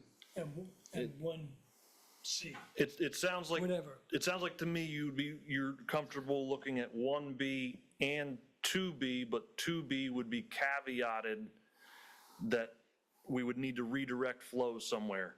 Yes. Because 2B, going with the smaller station, we have to maintain the existing wet well in the street for the volume needed for the pump station. And they don't have something in between mega and medium. Not at this time. Maybe in a How couple many years. manufacturers are there? Yeah. I mean, it used to be, there were, you know, few. I mean, traditionally, we've stuck with one lift. There's a few, I can't name them off the top of my head, but there's, you know, fiberglass stations you could go with. There's, I think a couple other concrete style stations. One lift's the one we've traditionally used and, you know, been comfortable with here in Lewes. Is there anything, any downside to leaving the existing well in the street, which is working properly, is highly inconvenient in the wrong location, but if you don't abandon it and now put it someplace else, you're saving money? As long as it's structurally sound, I would think you'd have to use it. Just Right, a but big manhole. You could that just would be the- gut it and use it for a gigantic cistern Yeah, to combine just to as combine. surge volume. Yeah, Okay, so be a surge tank kind of. so it's reusable at no premium. If it's sound. In effect. Yeah. Yeah, to press this point, you know, there'd have to be some evaluation to make sure it's good and stable and usable, but yes, that would be the idea. Brick, I can't remember off the top of my head. I've seen that open, but I cannot yeah, remember. I me either. I've seen it open. Yeah, because if it's brick, the condition of it, if it's a, We've got some pictures down in there, I just can't remember off the top of my You can head. line it up with the manholes if it's in decent shape. all right, so is that good enough marching orders for you? 1B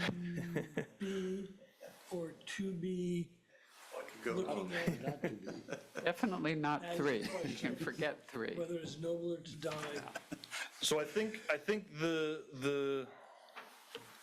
get the flavor of the board. I think I get what you want to look at. I think the extension to that question is funding for this option. So right now, this type of design is not funded. It's not part of any project we've got going on now. The idea I've talked with DEMA, who is managing this funding from FEMA under the Hazard Grant Mitigation Program, or Hazard Mitigation Grant Program, which is funding the current resiliency study. They indicate that we are able to make changes to the scope and budget. They say that we should not exceed 50% of the existing budget of the project, or otherwise it triggers a higher level review. That, as you know, the funding picture's changing constantly. That may change, I don't know. But currently, that's what Philip from DEMA is saying.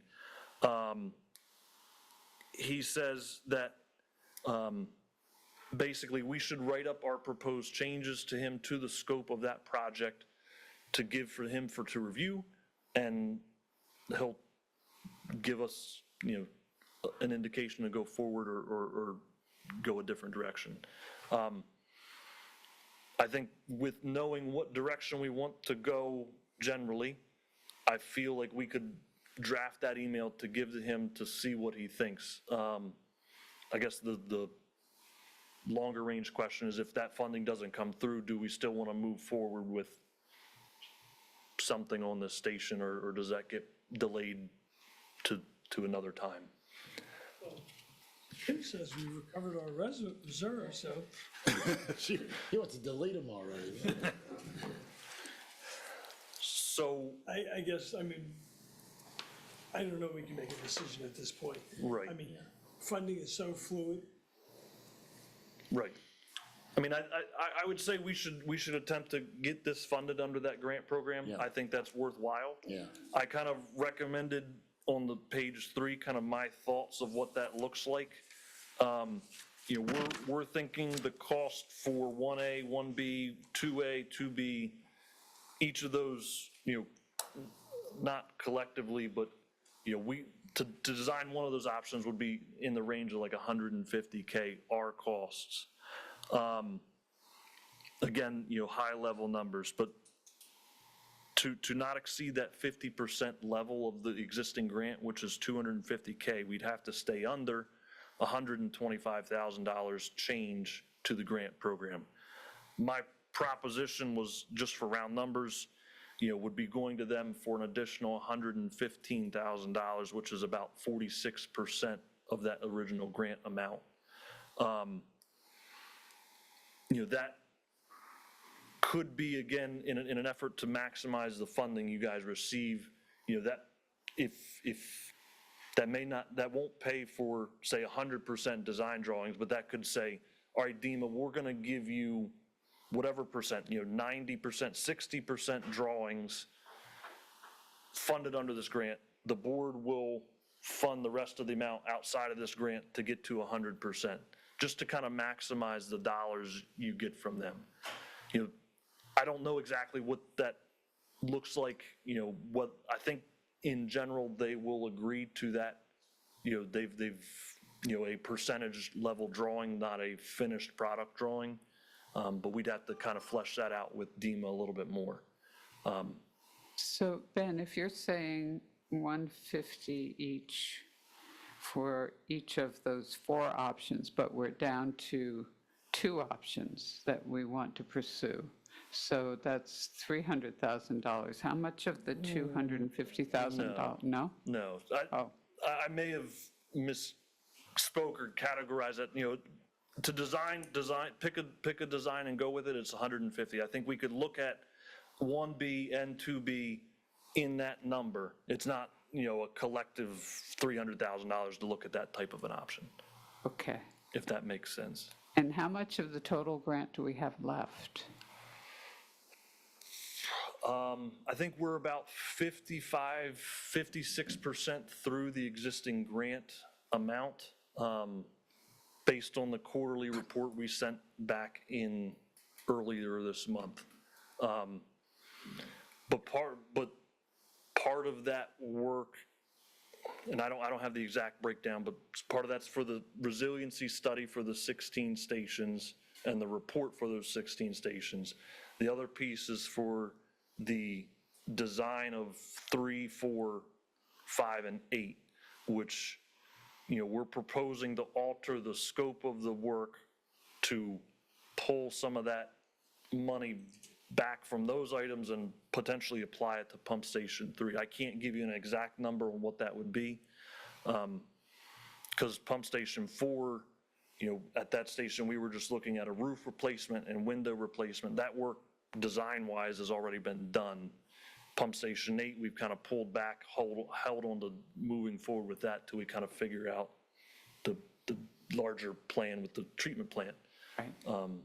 So Pump Station 3, when you talk about the need for a third pump, is that based upon average flow or peak flow? It is based on peak flow. So there's, there's the average flow and then there's a peaking factor. So when the big flush happens, you have the ability to get that flow out of the station and not overwhelm the station, overflow, potentially cause issues elsewhere. So is there another option to increase the wet well size and so we don't need the actual pumping? I'm asking stupid questions. I don't think it's realistic. Okay.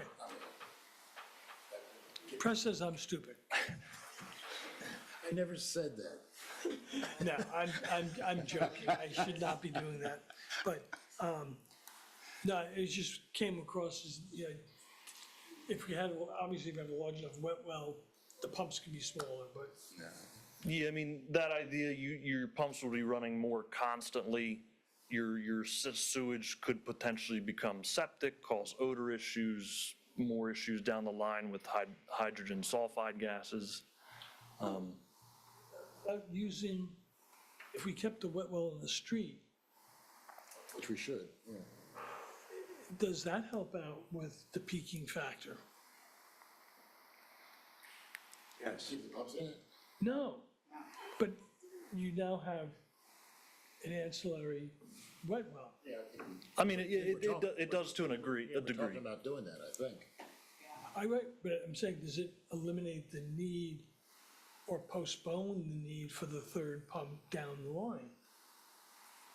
I wouldn't think so.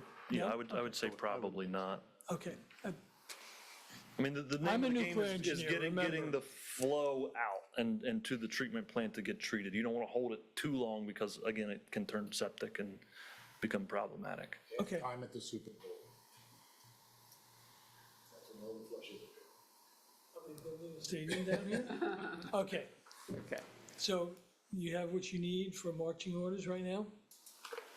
I think I'm good. I mean, I don't know if there's any sort of action that needs to be taken, but So just, Robin, you tell me if you think we got clear direction. I feel like we I do. think so. There's to continue to move on with the study with looking at these that are referenced by the board. Yeah, looking at 1B and 2B. And see if you can get additional funding. Yeah, that's Correct. Yeah. Just check those pumps. For sure, Yeah. for sure. Thank you I don't very want to much. cut it close, but if we can do it. we can. Yeah, Thank you very much. I know this is a very complex issue. Yeah. I mean, doesn't seem like anything we do is kind of straightforward nowadays, but yep. Thanks, Ben. thank you. Thank you. All right, Tom, if I may ask, we have a couple individuals in the audience that were looking to so you want to move? number 17 about the outside city water only rates. If you want to do that discussion. I missed before Ben came up. All right, so we're going to take item 17 next. Open forum, general discussion on outside city wastewater or sewer rates only. There's a typo in the agenda, by the way. Oh, it's so, okay.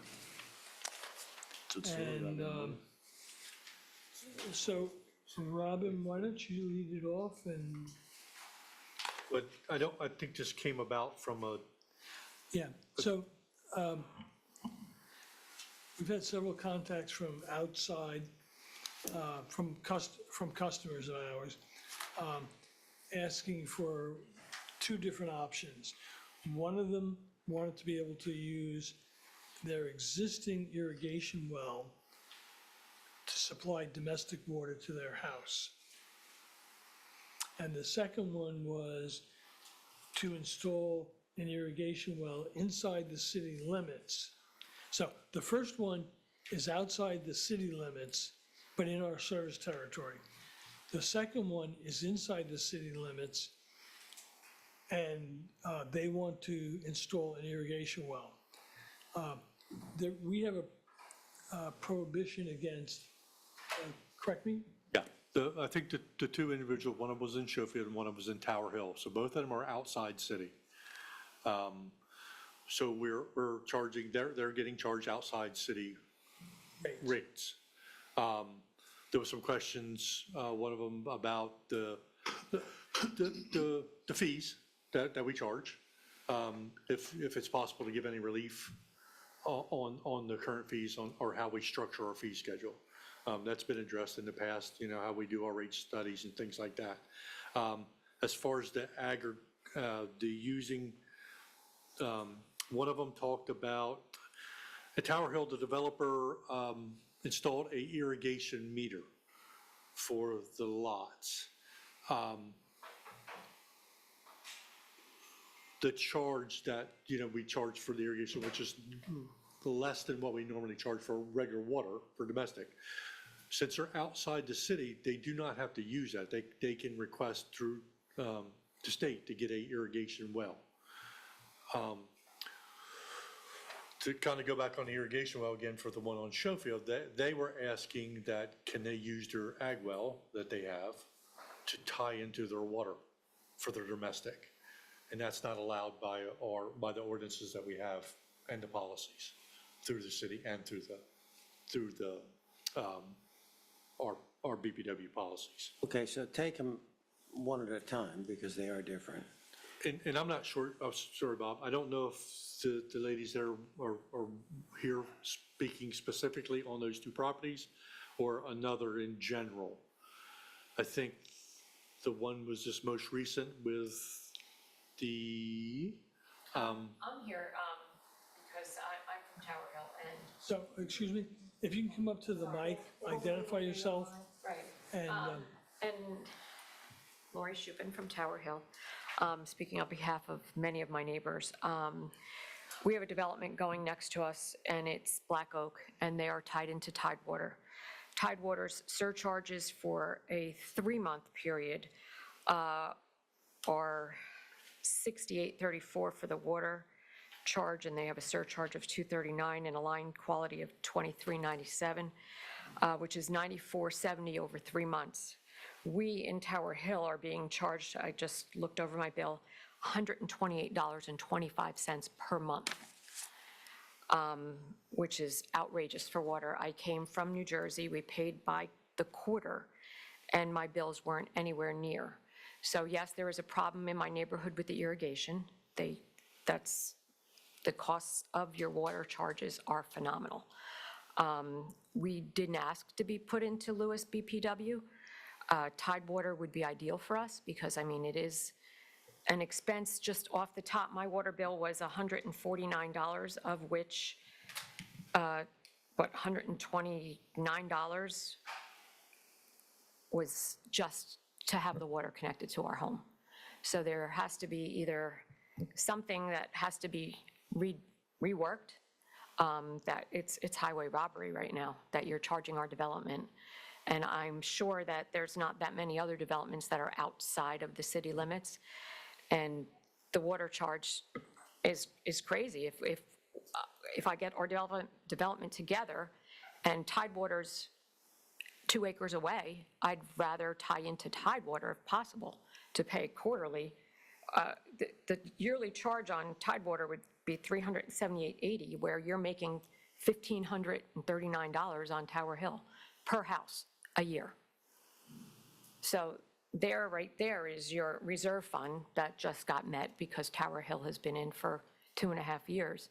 It's just, it's highway robbery. You're robbing that development and charging us an incredible amount of money when Tidewater will be 2 acres away, and there's a difference of $1,200 a year.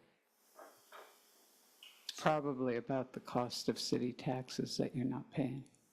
We're still paying taxes. Yeah, you pay We're not county paying any- taxes, we're but not paying any- Lewis, but not the- Lewis. But the developments, Five Corners and Five Points, and they're all paying Tidewater prices. So if I can ask just They're not paying Lewis. two questions, and then we can take it under advisement. Have you considered either putting in an irrigation well? I have an irrigation well, and I got one because my first bill was $400, and that was shock Okay, so your bill, you're on really less concerned than a about, quarter acre. you're really concerned about the Your domestic rates. water charges. Yeah, the rates. It needs to be reconsidered. It's really, I'll go to the state, I'll go to whoever. It doesn't matter because 5 Points doesn't pay the town of Lewis. We're not part of the town of Lewis. If 2 acres away is Tidewater, I don't know whether developer was in cahoots with Lewis or what went on, but There's none of that. And the last comment I'll make, and then we'll just take it under advisement, is the way territories are divided up is called CPCNs, Certificate of Public Convenience. convenience, right. And so if you're in one utility's CPCN, another utility can't provide services in it. And if we tried to offer services in Tidewater, it would be the same. Tidewater provides water for the town of Lewis as well. No, they don't. That's what I read online, that some of the water that is provided by Tidewater. Some of the Tidewater lines. provides zero water to the city and our CPCN. Okay, well, what, Now, I mean, the greater Lewis, the 24 miles around us, yes, but not in the city limits. okay, well, how do we get out? All right, so we've heard your issue. We will take it under advisement and decide how to proceed. Okay, thank you. Thank you. And do we have someone from Schofield? No, I think she's here for she's here for number 16. Number 16. That's the request for water sewer. Yeah, let's do that one. All right, so open forum, general discussion on a request for parcel 335, 8.00, 5.04 on New Road to connect to BPW water and sewer. And discussions and consideration of resolution of requesting a CPCN. Robin? Yeah, what we have here is, I received a call from Teresa at Beacon Engineering on behalf of a client that they have who is online. Michael is online, the owner. What they were requesting is to be connected to our water and sewer system. What I've submitted, along with the letter that was submitted by Beacon, I submitted a map of what the location of this parcel. It's kind of unique. It is located adjacent to the canal on New Road.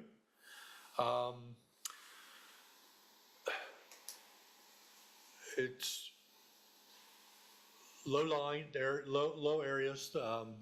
Maybe Teresa can maybe explain a little more about the details of the reasoning for the request. This property is located in our sewer service area, but not in our water CPCN area. But So it's a known CPCN. it's an undesignated right now. Is that the property just before you go over the canal on the right? Well, if you're going Going out of town. yes. Yeah, going out of town. First of all, I'm not Teresa. I'm sorry. Let's clear up that. My name's Marjorie Adams, and my husband, Michael Perkowski, and I are the owners of the property. He is actually on this call via Zoom, so I don't know, he'll correct me if I say something wrong. But I'm not here to provide you with a lot of the technical details, but I just wanted to give you a little of our background with this property. We purchased it a few years ago. We have spent a lot of time in the area, and we love Lewis, and saw this property, and we desire to build a modest residential 2,300 square foot home on a beautiful piece of property that we have a vision for. As we've moved forward, one of our goals is to be environmentally friendly and keep it very aesthetic with the area.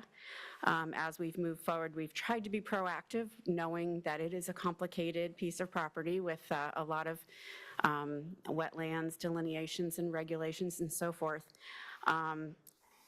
Every step of the way, it seems like we learn something new, and so that now we are working with Teresa McVicker and Bob Palmer at Beacon, and they are helping us. So our goal tonight is to see if our application can move forward. If BPW will allow us to do that, we would next like to find out what the associated costs to us would be, before making a decision. And that's just kind of where we are right now. So I'm not sure if I can answer any further questions for you or not.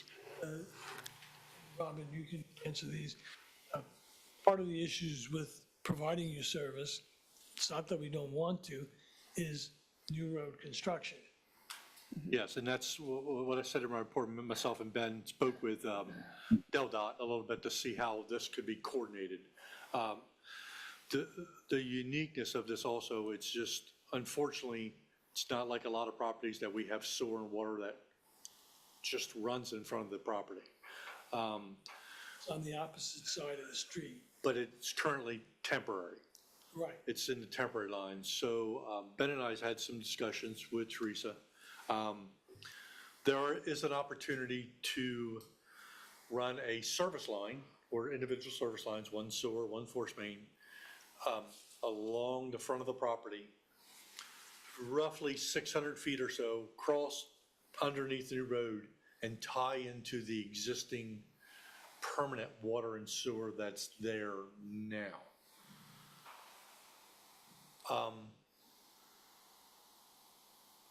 The conversation with DelDOT, they seem to be agreeable to that.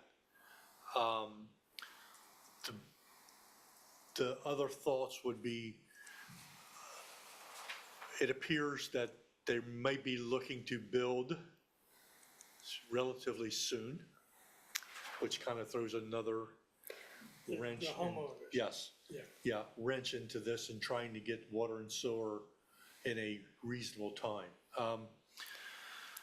As part Having of the. said that, we had hoped to build about a year and a half ago. Oh. So it's being pushed back. And DelDOT, my husband, that's actually the gentleman that you spoke to. You mentioned his name. Scott, Dave?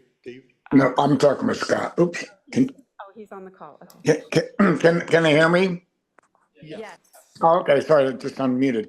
Yes, well, I was talking with Scott, the engineer from DelDOT as well. We've had the plans for the new road construction, and they actually came in and did an eminent domain on our property already. That was like a year and a half ago. And of course, I guess you all know that the construction was supposed to have been a long time ago, and I already heard you speak of they had some wetlands issues as well, and they're not positively sure on their schedule now either. But we were hoping to tie in when they did their construction, and if we could get in earlier, and if we could not, do some kind of a temporary tank until they did the construction, and then tie in to the sewer that feeds to your Board of Public Works sewer later. You're saying to put in a septic tank, basically, that would have to get pumped out? Well, we would have to get pumped out if it didn't come in, or we could go down the street, which was the other option that Bob Palmer and Teresa proposed, to go to tie into the end of yours now that currently exists right at the Welcome to Lewes sign. Yeah, that's the several options here. The probably quicker option would be to run an individual service line, water and sewer. Okay. They'd have to have a pump station or a lift station on their property. Yep. An E1, yes, yeah. And then a force main would have to be, individual force main would have to be run either straight across from the property and then parallel to New Road. Across the street? Yes, they would have to cross the street either way. No matter, you'd either have to run in front of the northwesternly side of, is that what you call it? Yeah. Yeah. Down towards east and then under the road, or it could go straight in front of their house, under the road, and then run east. DelDOT was kind of open to either option, if I recall correctly. Whose line would that be? That would be the question. So we potentially could be ours. Well, the question, what was DelDOT agreeable to a private line crossing the right of way in that way? My knowledge of DelDOT, I don't know if you want to think. I think I'm done. My knowledge of DelDOT is they do not want private lines in the right of way. That you have a franchise agreement with them that Correct. wants. But if the E1's on their property, the owner's property, wouldn't we pick it up after the E1? Where's the closest water and sewer on this side of it? Is nothing? There's nothing on their side of the property. No, nothing, because all these are the properties that Press is referring to are on the map, and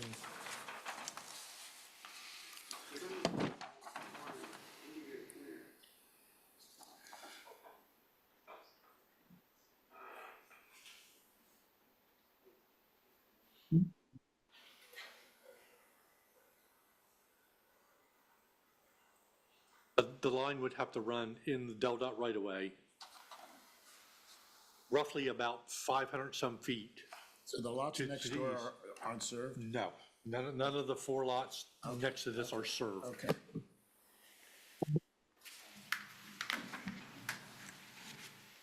Robin? Might have to. Can you pull it down a little further, Josh, so we, yes, yeah. I can put this filter. Is that any better? This is their lot, right here. There, right now, there is a roughly somewhere in this area. That's where the permanent water and sewer line end, running this way. The temporary are the electric, sewer, and the water are all bundled together here in our temporary line that runs under the canal to in front of Lewes Waterfront Preserve. Yeah. This is the line that's going to be replaced as part of the new road project, the new road bridge project. So to get something now, because this is bundled, and it doesn't appear that ODW will allow them to tie into the temporary line, they would have to either run their lines here and then cross over and tie into the permanent here, or cross over here and then run this way. Why is ODW saying that we can't tie into the plan?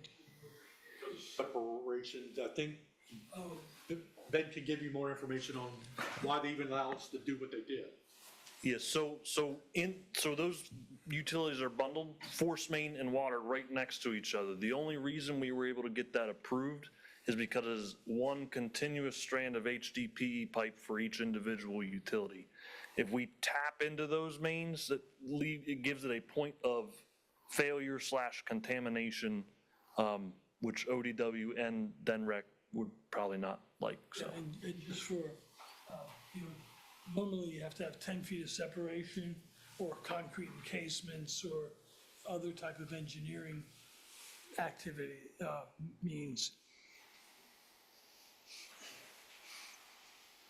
So how does Tower Hill get their water? Isn't that down New Road?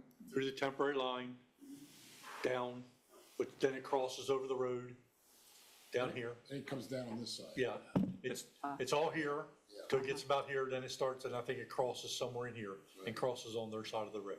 Yeah, if you notice when you're going out of town, on the side of New Road, there's there's 2 Jersey barricades. yes. With a concrete cap.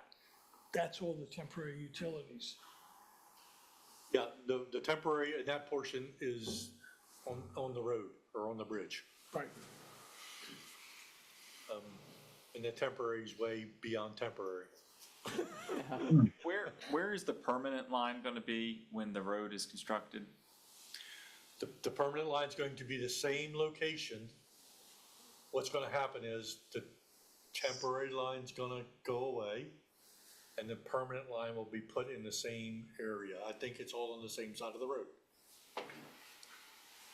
But they don't know where the pilings are going for the bridge yet. Correct. The reason we went temporary is because we wanted to be out of we didn't know at that point when we were installing this, the design of the bridge. So the new utilities are gonna be directionally drilled further away from where the temporary are. So at the point in front of their property, it's gonna be deep. It's not gonna be practical to connect into those lines at that point. The temporary will then get removed once the permanent's in and connected. So that answers my question. So, I mean, even if the line, the permanent line were in today, it's not a point of connection. You're still having to connect through some other option. So I think my confusion is we are calling it a temporary connect, but it's not really. I mean, it's where they're connecting is where their permanent connection is, because otherwise, I mean, they can't, there's no other connection. yes, I think so. The idea would be, or the way we discussed it with DelDOT was their line arrangement and how it would be arranged could be a temporary arrangement until the permanent, the bridge work gets done, the permanent utilities get done, and then this permanent, potentially individual or as, I don't know if we want to get into the more, what's the right word, system approach to serve the other properties on that side would get installed.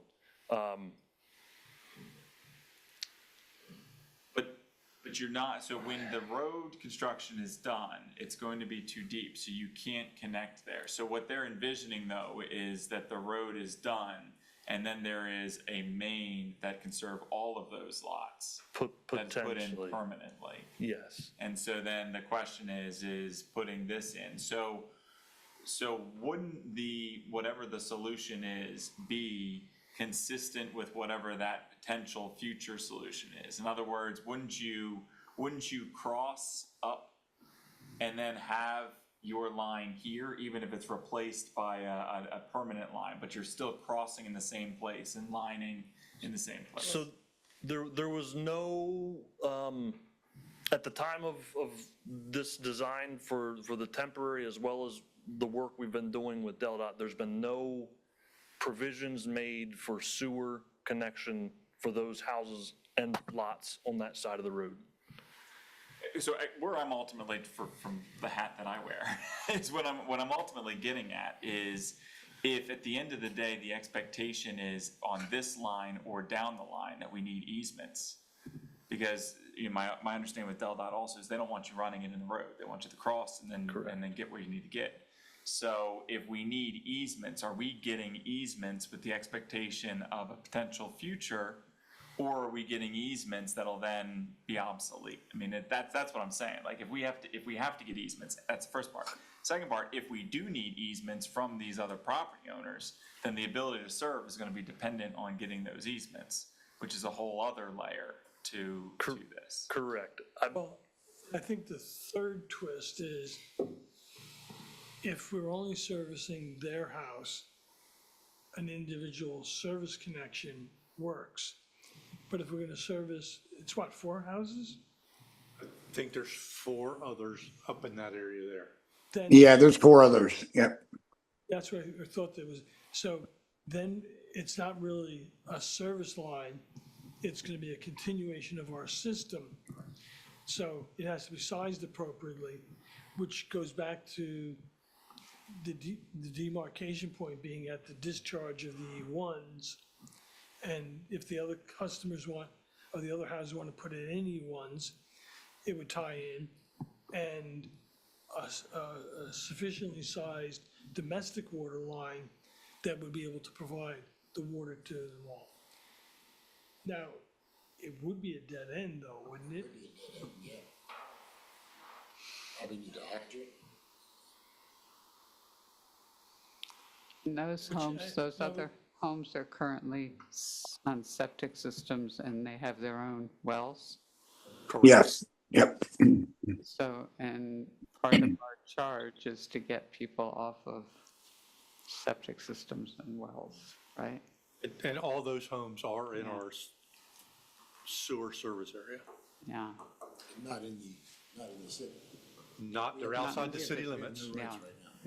What about the CPCN? Are there any, what's the status of all of those homes? The water CPCN is non-designated right now. For all of them? Yes, correct. Yes, just to jump in again, we were told by some of the engineering groups that work down there with you and Scott Walls from BellDOT that the desire would be from the city of Lewis to eventually have us tie in there anyway. And they said, if you would go and build your well and go and build a perked leach or sand mound, which we did already have perk tests and stuff like that done, it might be obsolete very soon because they might insist that we tie in. So we were trying to be proactive in tying in now versus that. I mean, that was the reason for this, all this in the first place. Yeah, and then there's the future due to sea level rise and inundation, so.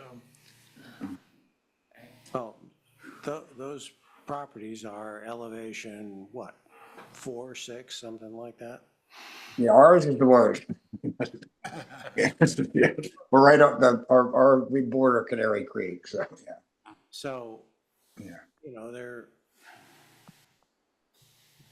if you're gonna have sewer lines, better think about them now. Yeah, you don't really want a septic system on Canary Creek. Actually, pressure sewer, That was our goal, yes, to tie in now and avoid all that. Yes. Yeah.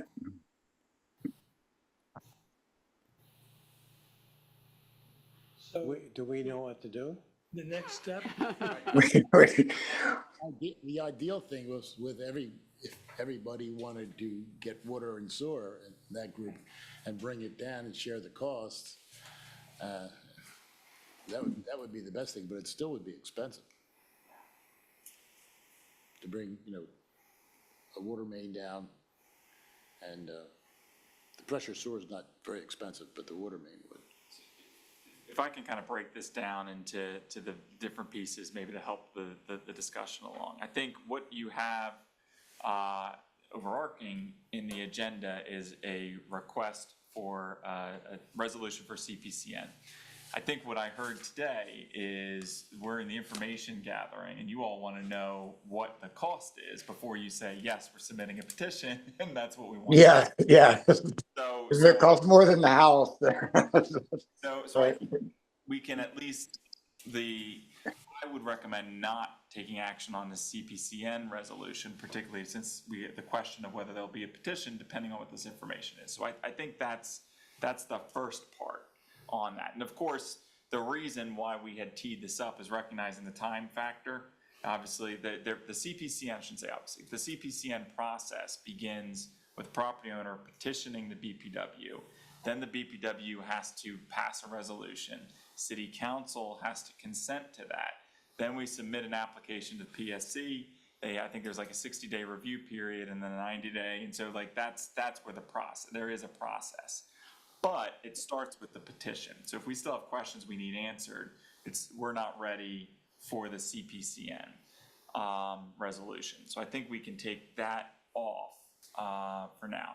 Then the question becomes, all right, getting that information on what the cost is. And I think that in order to answer that question, so historically what the board has done, some options, is where the board is to run infrastructure. The board typically will enter into an agreement with the properties that will benefit from that infrastructure so that they split the costs. among those properties. The board's done that. What the board also does in the case of a development usually is the developer, you have a developer's agreement, the developer takes on that cost to extend the infrastructure. Because that's really what's in front of you right now. It's a question of extending the infrastructure to service the properties. And so I think what I would recommend, I think what needs to happen is to get a sense of what the cost of that extension is, so that you can have a conversation with not only this property owner, but if there are others. The other four. But you need to understand what that is in order to make an informed decision. Is that correct, Mike? That is correct. Yep. So I think that's the next step. I think that we understand. And I think the twist here is the fact that you've got this road project, and we don't know, it's difficult to know where exactly to lay the line until the road project is done. That said, I would think you can at least get an estimation of what the overall cost, because regardless of where the road is, the line is going to be there and it's going to connect at that upper point because it can't connect anywhere else. Correct. Yes, we had, Teresa actually recommended we get a survey done, and we already had many surveys, both just the property and the environmental surveys done on it. But she wanted a survey of our property to the proposed point. I said, well, there's nothing to survey because it doesn't exist yet. But I guess it was to the end of your, the blind flange end of your system, or the end of your system right now would have been, and then she was going to get an estimate together for us for that as well.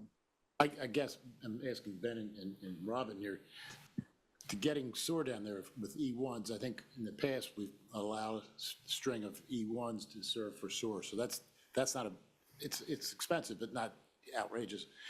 But bringing a water main down there, can we bring a dead-ended water main?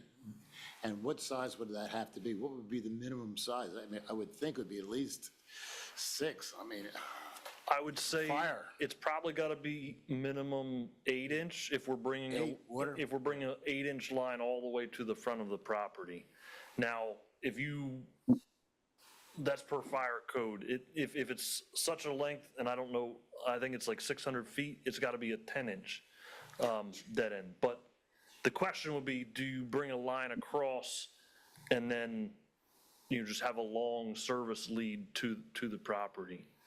In lieu of putting a, robust water main in front, that's not going to get extended anywhere further to the, into the Canary Creek or the other direction too.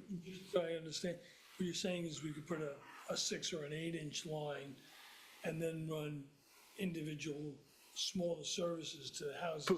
Potentially. I mean, it would need to be looked at pressure-wise. Can we get the right pressure all the way at the house? running an 8-inch line is. Well, no, but we wouldn't have to run the 8-inch line the whole distance. That's the point. If we get away with a 6-inch line closer, it's not up there anymore. A 6-inch line like to the second house, between the second and third house, and then run service lines to each individual. I thought you were saying an 8 is the smallest water main that they'll let us put in? That sounds.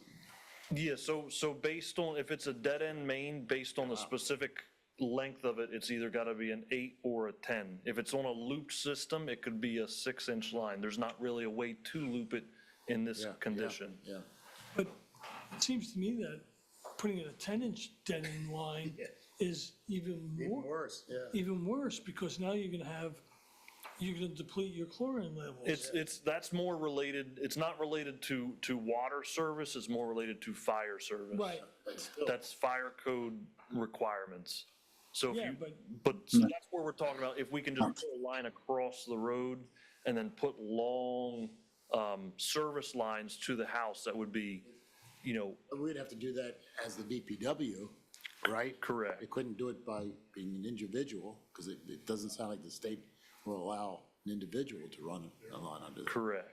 Well, would they? I thought you said you couldn't, DelDOT wouldn't allow a line to cross the Well, that's road for private individual. for private individual. Yeah, But if we would have to. So if we go across, then we could put service lines in from the other side. But then you need easements across the other property. And so if it's, I mean, I think at the end of the day, what I would recommend is, I think, to evaluate these options. Is it feasible? What is the cost? So the property owner can make an informed decision, and then it can come back to the board. But I think as it stands right now, I would not advise going forward with the CPCN resolution. But I do think it makes sense to figure out what are the options, and then it's a cost question. Have you talked to any of the other 4 homeowners? We have had conversations with them, not this specific. Mike, are you there? Yeah, they actually are happy with what they have right now. They weren't enthusiastic about it. I'll put that. I'll say that. They all have like systems that work, and they're kind of happy with them. They didn't seem like they were willing to invest much either. But it wasn't a hard no. It just wasn't. There was no excitement, or I would say. Yeah, we only talked to 2 of the neighbors also. So There's 2 aspects, is the cost sharing to help you guys. oh yeah. The ability to get an easement across their property. If I can add one note on that, DelDOT has procured a lot of right-of-way along that property, along the 4 or 5 properties on that side. I feel good that there's room in that easement, or in the right-of-way, to run this utility. So I don't know that that's a huge concern. Oh, okay. But again, I mean, so I would confirm when you're Right. vetting what, from an engineering perspective, but also where are the lines, and if it's in the, I mean, that's great. If DelDOT allows the use of the right of way, and again, so they'd have to be the BPW lines in that right of way though. Correct. So if we're gonna put it there, then it's a BPW infrastructure. Correct. It's not a private line. Yep. So those are the things that we just have to vet. Yep. And as you see, I asked y'all to do that, this fire hydrant, there's a transformer right there. Somewhere in this area is where the temporary delineation is. As part of the new road project, this fire hydrant is going to be relocated on this side of the street. So there's going to be a line run under the road. Don't know what size that is. 8? Probably an 8. That's already going to be on that 15? side of the road anyway. It appears, looking at this, that this house here, one of the 4, is the opposite direction. So, it would go back to the same thing. Would you want to just, if it does come about, that one of the options would be just to have them run a service line to the house instead of a main down that way. Again, unfortunately, this is a very complex situation. yes. For someone just wanting to try to get connected to water and sewer. Yeah. Have you thought buckets of water? Yeah, right when we got the first letter from DelDOT, we knew it was going to be a little bit of an issue, but it's been interesting. So, yeah. And just in conclude, well, for me, I mean, I defer to Mike because he is an engineer who works with a lot of piping and refineries and stuff, so he has a very good understanding of everything that's happening here. So I appreciate that you were able to bump us up, because he wasn't going to be able to hang on the call much longer. So No, appreciate the time though. Yes. Thank you very much for your patience. Thank you. And, all right, moving back on the agenda. Where are we? So we Where do are we stand? on, So I have some questions to know how to move forward from that, just personally. I think what we delineated is that, well, we need to talk to DelDOT about getting in their easement. I think DelDOT was okay to being in their new right-of-way, Okay. but it would have to be ours. yeah, and I guess so the ultimate question is, what needs to be installed?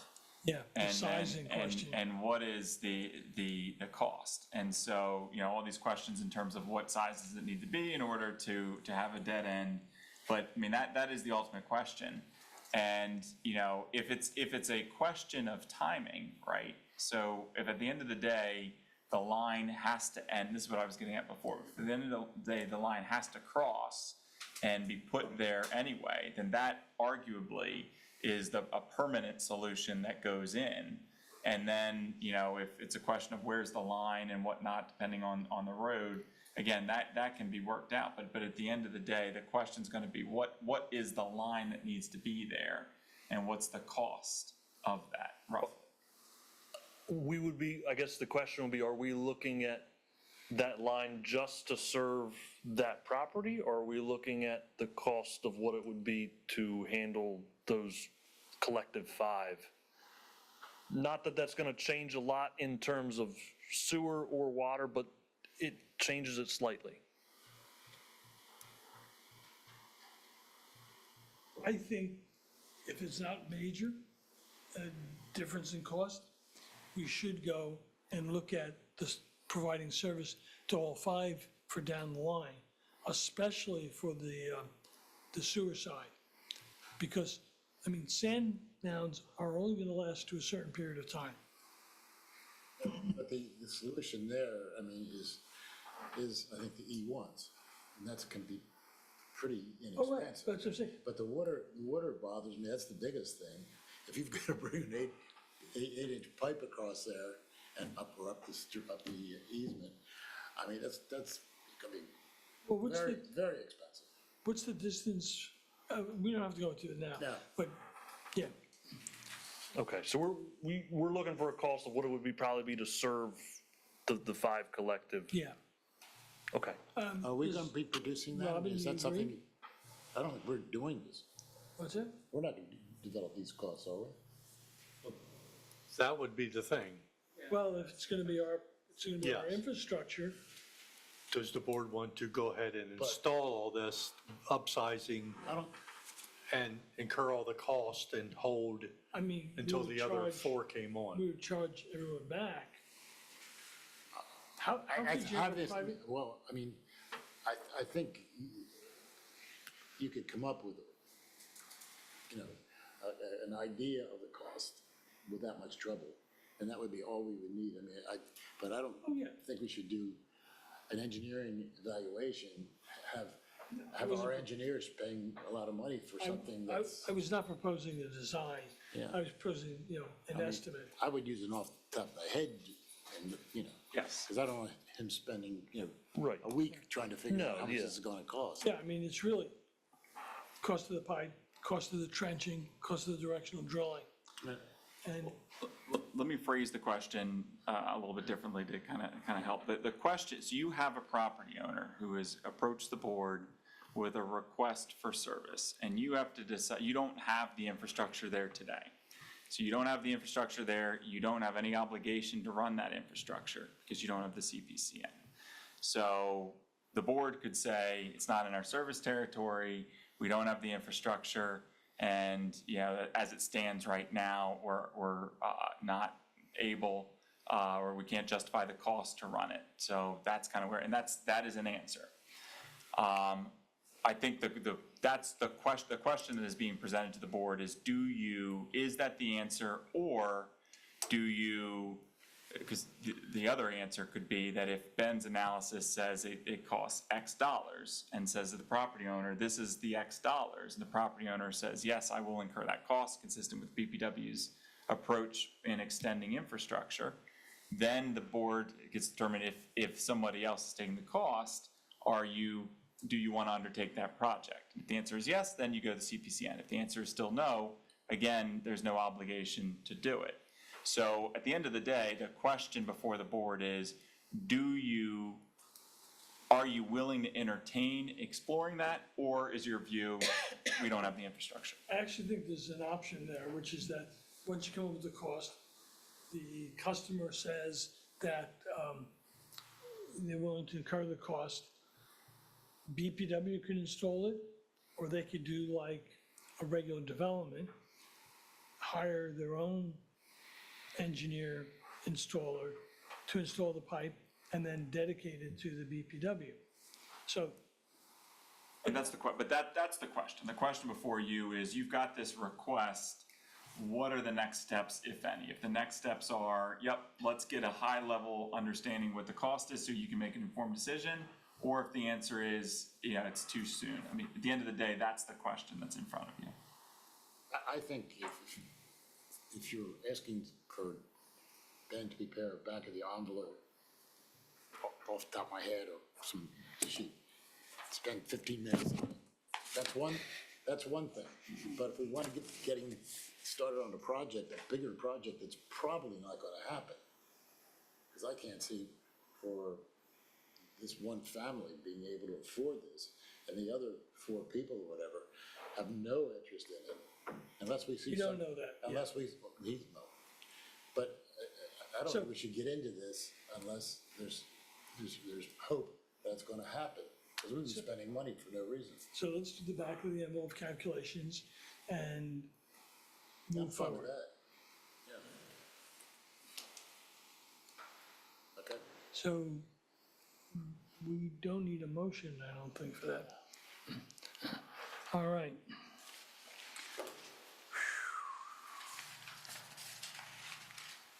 So we are now on, we finished pump stations. Open forum, general discussion on resolution approving the supplemental funding for the elevated storage tank.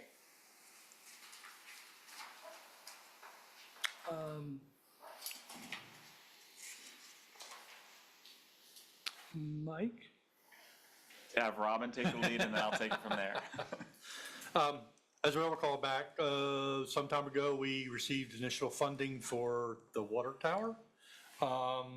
At the September 19th special meeting, when the board awarded the bid for the water tower, there was also a approval by the board to move forward with the process of obtaining supplemental funding of $1 million for this project. The terms are basically the same as what the initial loan was, 30 years, 22%. We signed a binding commitment letter. We got approved for the loan. We got signed a binding commitment letter in March. Next steps now is for us and the city to approve a resolution to move forward so we can go to loan closing. And basically, this is what we have here in front of us. So a motion, do we have a motion to read the resolution by title only? So moved. Second. All in favor? Aye. Mr. President, members of the board, resolution number 25-003, a resolution of the Board of Directors of the Board of Public Works of the City of Lewes, Delaware, authorizing the borrowing of $1 million from the Delaware Drinking Water State Revolving Fund, acting by and through the Delaware Department of Health and Social Services for the purpose of financing the supplemental elevated storage tank project and authorizing other necessary action. Mr. President, members of the board, resolution number 25-003 has been read by title only, placed before the board for its consideration and adoption. Discussion? So do I have a motion to approve the resolution? Motion to approve the resolution as read. Second? I'll second. All those in favor? Aye. Aye. Aye. I'm abstaining. Well, your other things too, but, okay. Yep. So it's 5, I was just going to say, you don't have to explain. You can No, abstain. you know my feelings on having to borrow this money for this bigger tank, so Yeah. I'm just not gonna, I don't vote against it, but. okay, so it's 4, So you just 0, 1. Okay. Moving on.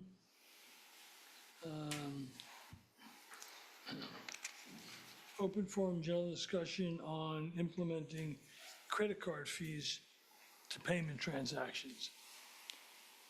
Kimberly, and actually, I should have introduced Kimberly earlier on, I apologize. It is okay. So there is information provided to you of our credit card transactions through this past fiscal year. what we paid in fees and what percentage that works out to be, or a flat fee per transaction. Also, Sharon collected what other municipalities are charging, just to compare it. And I will say, I actually spoke to Chris earlier today, and she mentioned when we switched to NISC, the accounting system we use, and we switch our merchant services to them, that our fees dropped significantly. And if you look at what we pay versus what other people charge, it's quite a difference. How much? We are paying on average 0.61% per transaction, while other people are paying 2.5 to 3%. Explain that to me. There, So when, I remember doing something, but I didn't realize it was this. Good for you. It's one of the few times. It was Press's idea. so when we switched to NISC, whatever accounting system you switch to, they usually offer a merchant services. So they charge you a fee for convenience, like credit cards. So what they actually charge is, it's different for each card, but on average it was 0.61%. And most merchant services, like I can speak personally, I've used Square, is 3%. And that's pretty much the standard across the board. And that was one of our incentives of doing NISC, was because of the low credit card fees. So putting that in dollar amounts, how much do we wind up paying a year? 36,000 approximately on 5.9 million. That's good. Oh, I'm sorry. What's the $1.74 flat rate? That is average if we were to charge a flat rate instead of a percentage. Using the NISC, Yes. So we have about 21,000 transactions a year. Is a credit card transaction any harder or easier than other payment methods, such as ACH or check? No, it's all, it's all electronic for those credit cards you can actually come in and use Yeah. in person. So what's the proposal? That's up to you. Are you sort of suggesting that we reduce our 3% fee? Or we open a new profit center, or? We don't have a fee. We that's do the not have problem. a fee. We don't have a fee. Or should we have a fee? Yes, that is the question. I'm giving you the information for you guys to decide. So there's, I'm not popular at home. you're not popular very many I places. know. But everybody else is charging a fee. I mean, we're the only ones, it seems, that aren't charging a fee. And, you know, and a lot of retail stores and so forth are now doing that. I don't like paying it. But on the other hand, at first paying $36,000,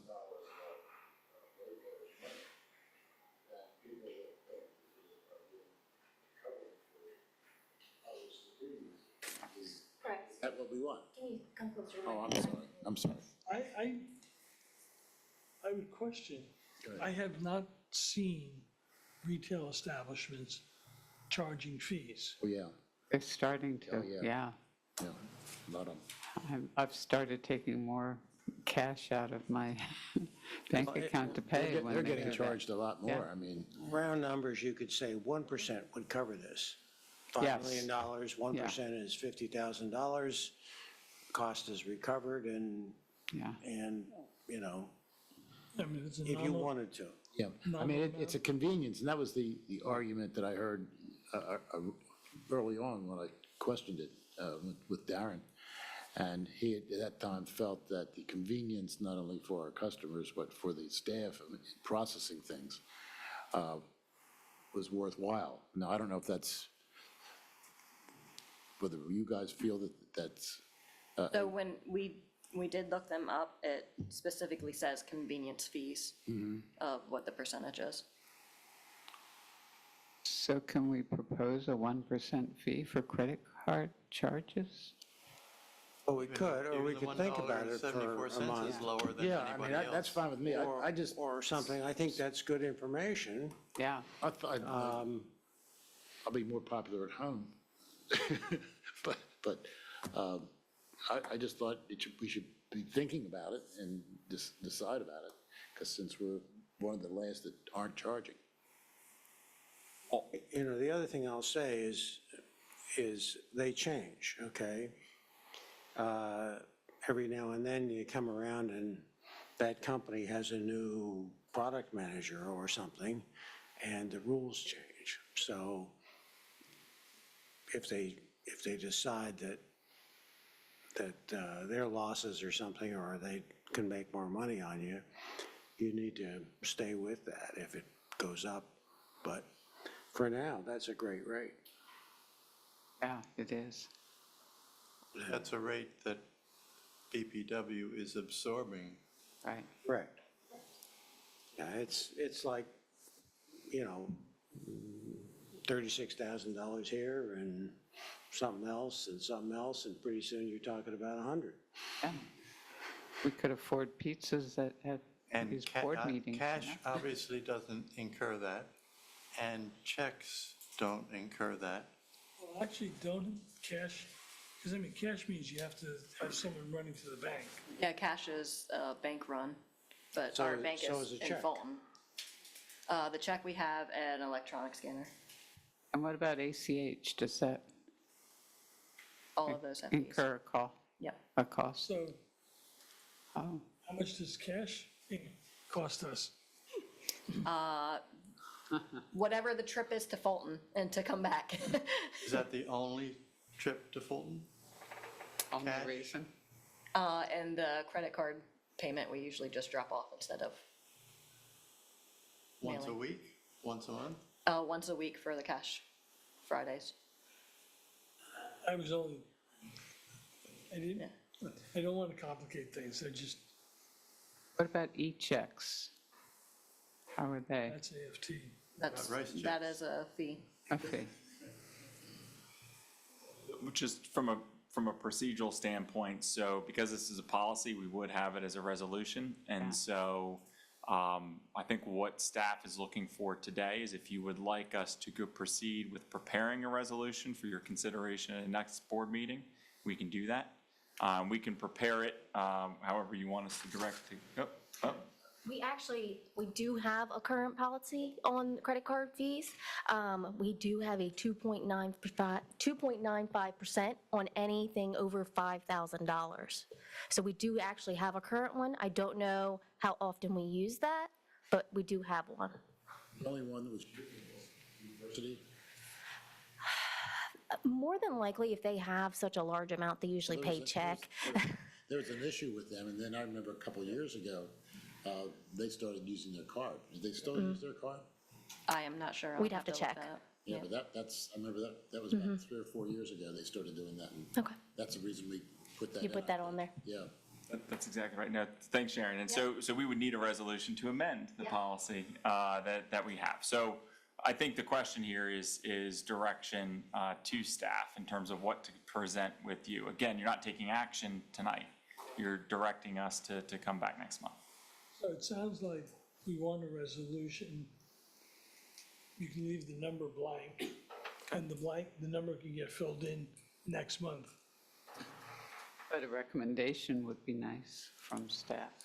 Well, I think they've already made the recommendation of 1%. That came from I you, made Bob. up the 1%. Yeah. Well, Do you have a Kim recommendation? talked about it being, What are your financial? My recommendation is to just cover the cost. And if we are covering more, that it be solidified what that goes to, whether that goes up to Roundup Plus funds or wherever we want that to go. I just wanted to bring it to the board. so the two options then is either charge the 0.61% or 1% and have the excess go to the roundup account, which would benefit those in need. Oh, I like that idea, yeah. We have our direction. All right. Yeah. Open forum general discussion on water testing. So Barbara has done a lot of work with this, and I'm going to turn it over to Barbara. Well, actually, it's mostly Sharon. Well, everything is Sharon's. Yeah. Initially, Bob raised the question about, we have people coming in and telling us we have dirty water and having these analytical results that are kind of scary, and we have no control over how the samples are collected or when they're collected, and the validity is open to question, how old they are, that sort of thing.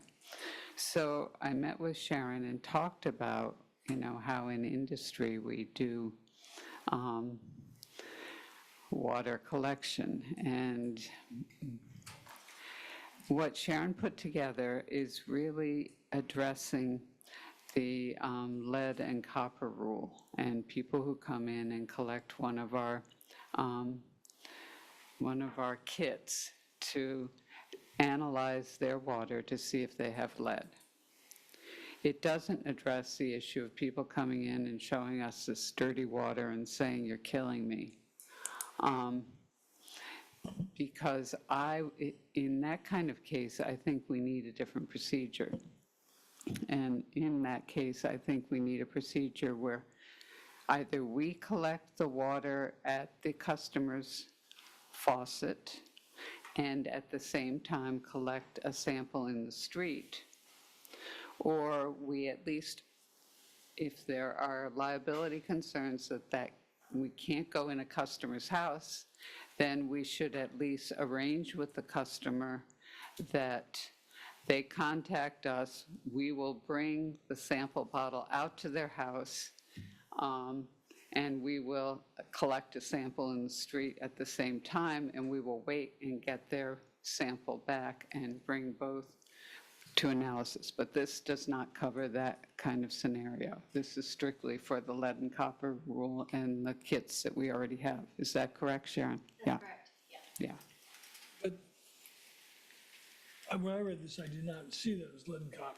No, it doesn't say that, but that's really what it's for. There are a lot of other requirements. This back here talks about it, a form to fill out, that's where I found it. Right, but There are a lot of other requirements if you're testing for, say, organics or bacteria or something like that for preservation. And,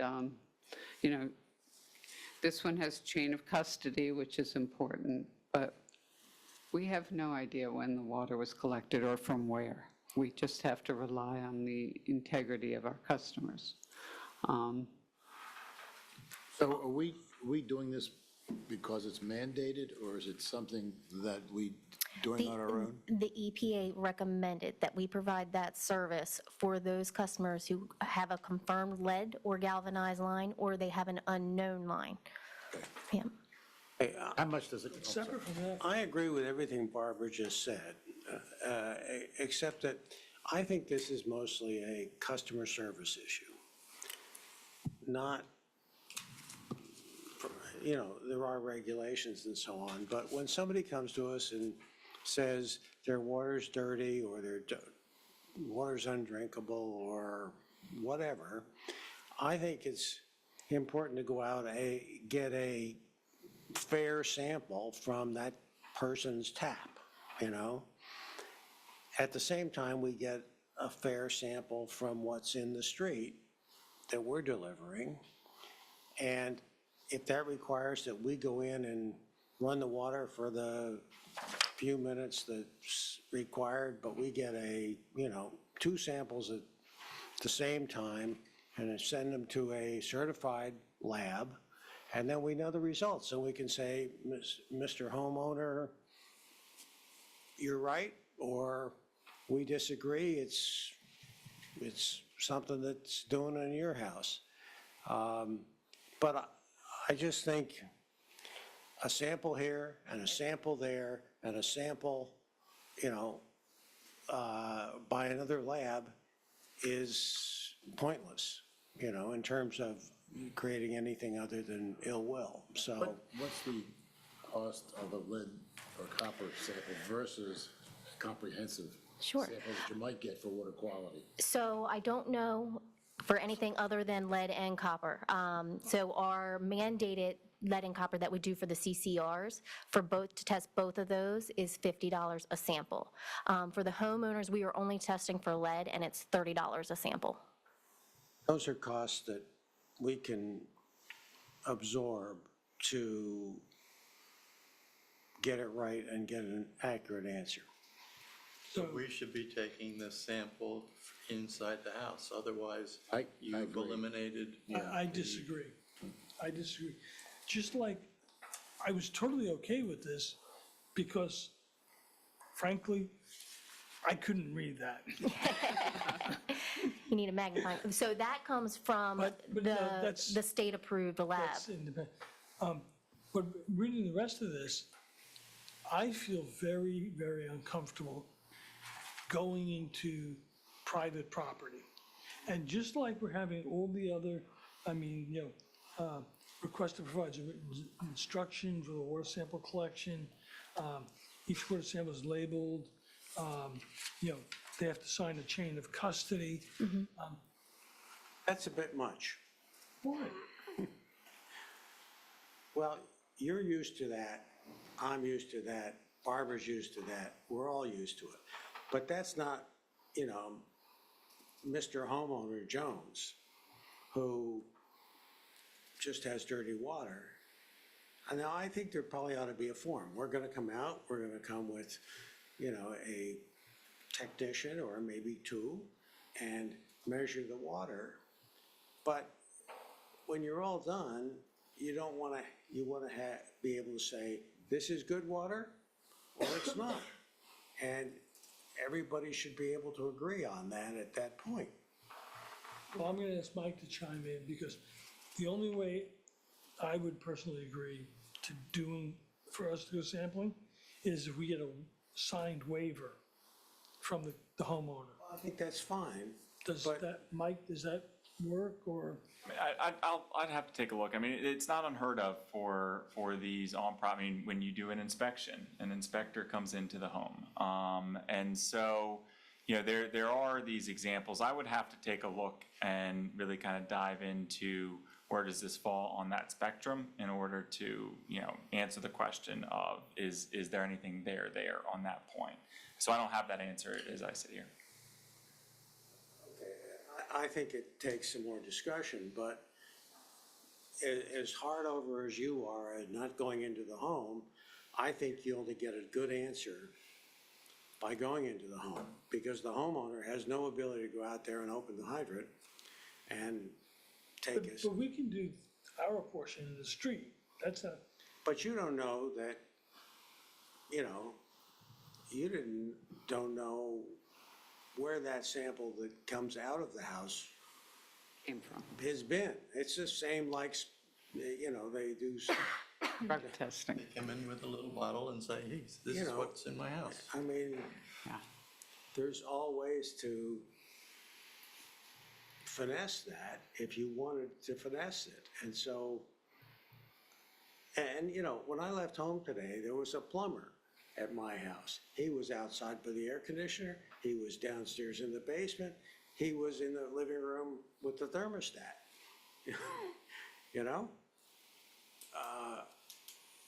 That kind of interaction happens all the time with, certified people. So I think, you're right that you get somebody to sign something that says, we're coming into your house and we're gonna proceed directly to the kitchen and run the water.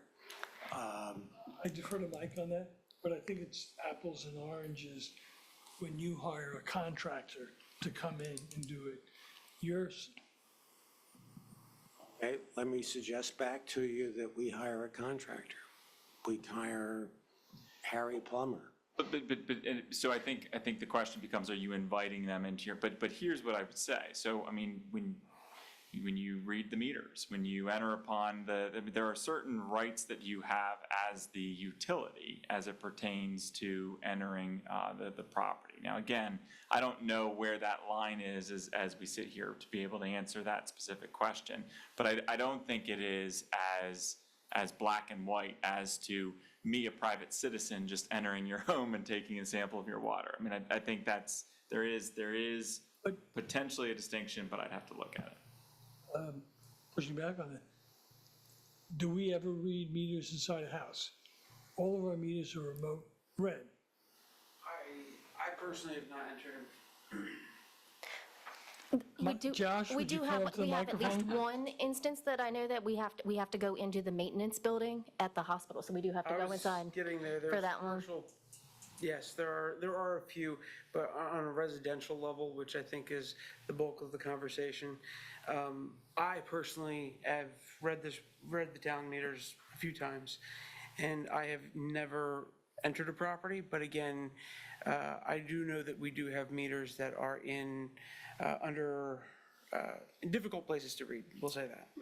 And again, your plumbing inspector has to enter residences, has to enter into, so all I'm saying, I am not, it's a fair question, but we have to look into it to be able to answer that question.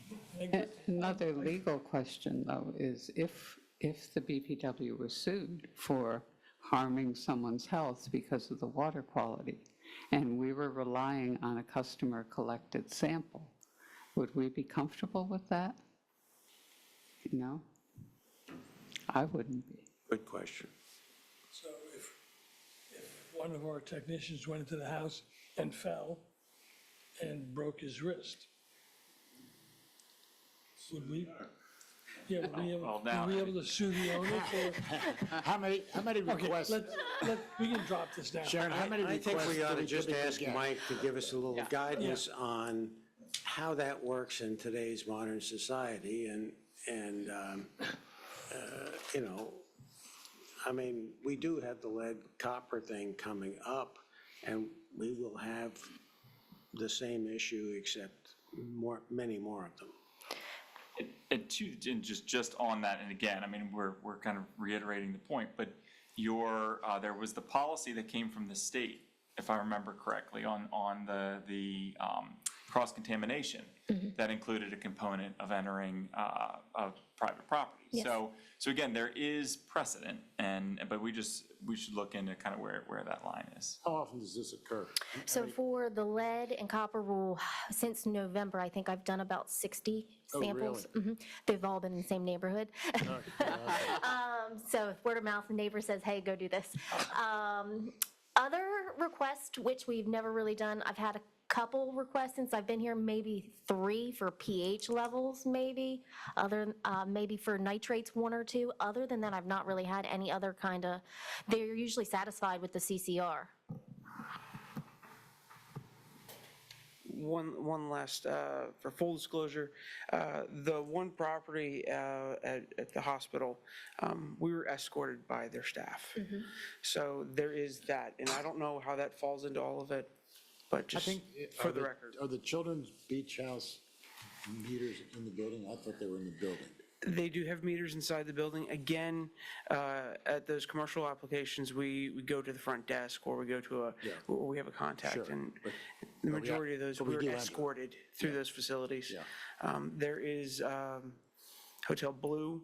They have a utility closet, which is inside, but it's not part of the common area. But again, this is all legal for Mike. For residential, you guys passed a water meter policy not too long ago. When they're going to renovate their homes and it's found that those meters are inside, they have to bring them out. So we want them Right. all outside. Yeah. And if we find that it's okay for our people to go in the house, we would want to be escorted too, because we would want the residents to witness the collection of the sample. Yep. Yes. I'm just going to be a little argumentative. You're still, in my opinion, I don't think you're gonna be 100% confident. So for lead, you're not supposed to run your water for 6 to 8 hours. Typically, people do that overnight, and they collect their very first roll in the morning, which means we have to be there at 5 a.m. or tell them, who's to say they didn't run that water? We have no idea if they actually followed that rule. We're not gonna stand there for 7 hours and say, Well, with your new overtime policy, you probably- Well, and this is kind of just a, question. Who selects the point of sampling in the house? Because a lot of old houses have got galvanized piping. So the kitchen may not be where the problem is. well, the recommendation from the lab recommends a highly or frequently used kitchen or bathroom, whichever faucet you use the most, that's the one they want to pull from. And that's in that instruction that I provide to the homeowners. All right. So that brings us to open forum, general discussion on did I miss You're it? right, no, you're right. I thought- Open forum, general discussion on communication strategies. Mr. Heffernan. I have a handout. So let me keep one.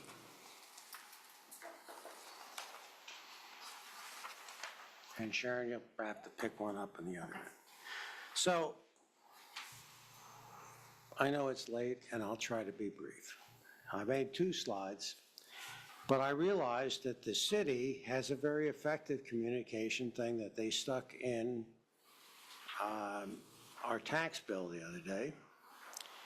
And if you go home tonight, look at your refrigerator or in the top drawer next to it, or in some cases, your spouse has already put it on the calendar on the trash, recycling, and the, and if not, your neighbor has it. That's a piece of paper that, what else did I pass out? Is this your last will and testament? You didn't want to know about my, so that is an example of, I'll say, effective communication. Now, we've said, nobody comes to our board meetings, our apologies to you, Bill. And our workshops aren't. And then the other thing I thought about was, and Austin was big at this, that's on our website. It's not really a great answer because you gotta go look at our website. And if you look at our website today, you would find that Robin is our interim general manager. So I'm willing to step up. But maybe an update is due, and I realize we're in transition here and so on. But I think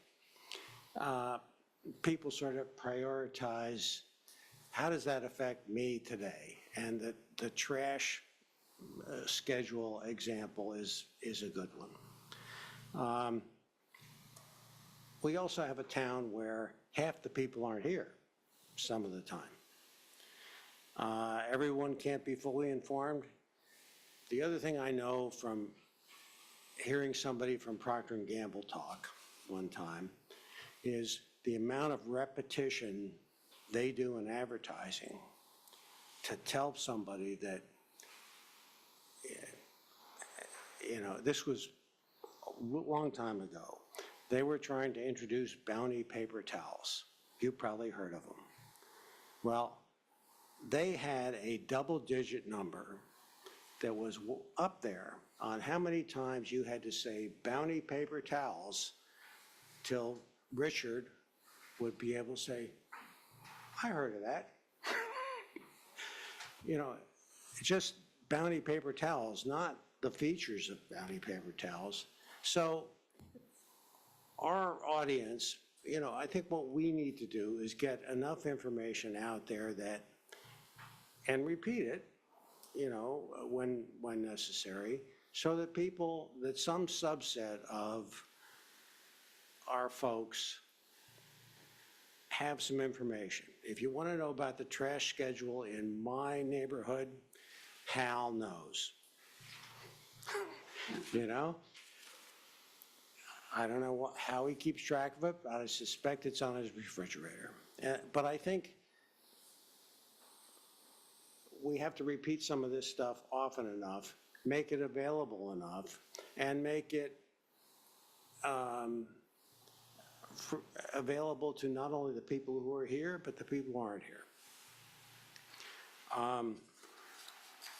So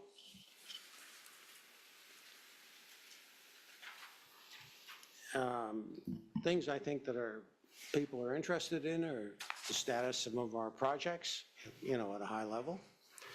Financial, like, hey, we passed a new budget. Longer-term solar issues such as here's how we think about solar, or we don't think about solar. We don't have too many. We have board meetings, we have workshops. We know how well they're attended. Thank you, Bill. And two others. Well, it's Jackie does the minutes and Chris is. Okay, thank you, Bill. Okay. So, the Cape Gazette articles are very effective. We could run ads. We can do emails when that's appropriate. We could stick something in the billing. I mean, we don't have a lot of tools that are, I mean, we're not going to do television ads very often. But at least my suggestion is that 3 or 4 times a year with the bills, we add in a little, here's what's happening, here's when we're going to dig up 4th Street, watch the new tower, Robin's the new general manager, kind of stuff. And try that. And it reaches people who aren't in town, might sit around, you know, on the coffee table.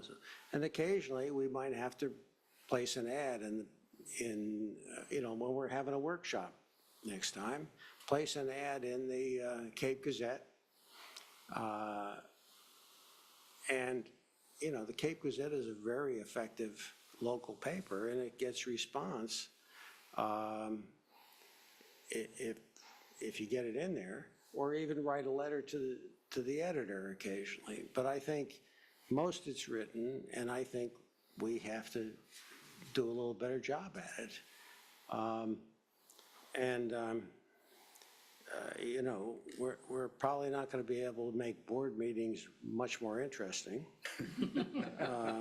So I made up an outline on page 3 of a suggested letter. Robin Davis moved from assistant general manager and acting general manager to blah, blah, blah. And Robin has experience. And then water pressure on the beach side is up because work was completed. And there's still some tree planting to be done. That kind of stuff, you know, on a 3-4 times a year, probably will help us and keep people informed so that people like my neighbor Hal will know what's going on. So I actually agree, we need to find a better way of communicating. However, bill stuffers, I have never seen a bill stuffer in my entire time here. Because Because it comes in the mail? Electronic payment system. So I don't know how many people use outside payment services. No, how many people get their bills electronically? I do not know that No, number. I'm not sure that you could, because you change the address that the bills are sent to. I believe it's more than half get them electronically. I don't know the percentage, but I believe it's more than half. Well, that's great, because it's even cheaper to send them an email. Yes, So- you are correct. And the one thing we have to be careful of balancing is overreaching, because then people tune it out. Sure. So I'm not saying anything against, but, we've been wrestling with this, well, for the 9 years I've been on the board, or 8 years. Before. Actually, yeah. So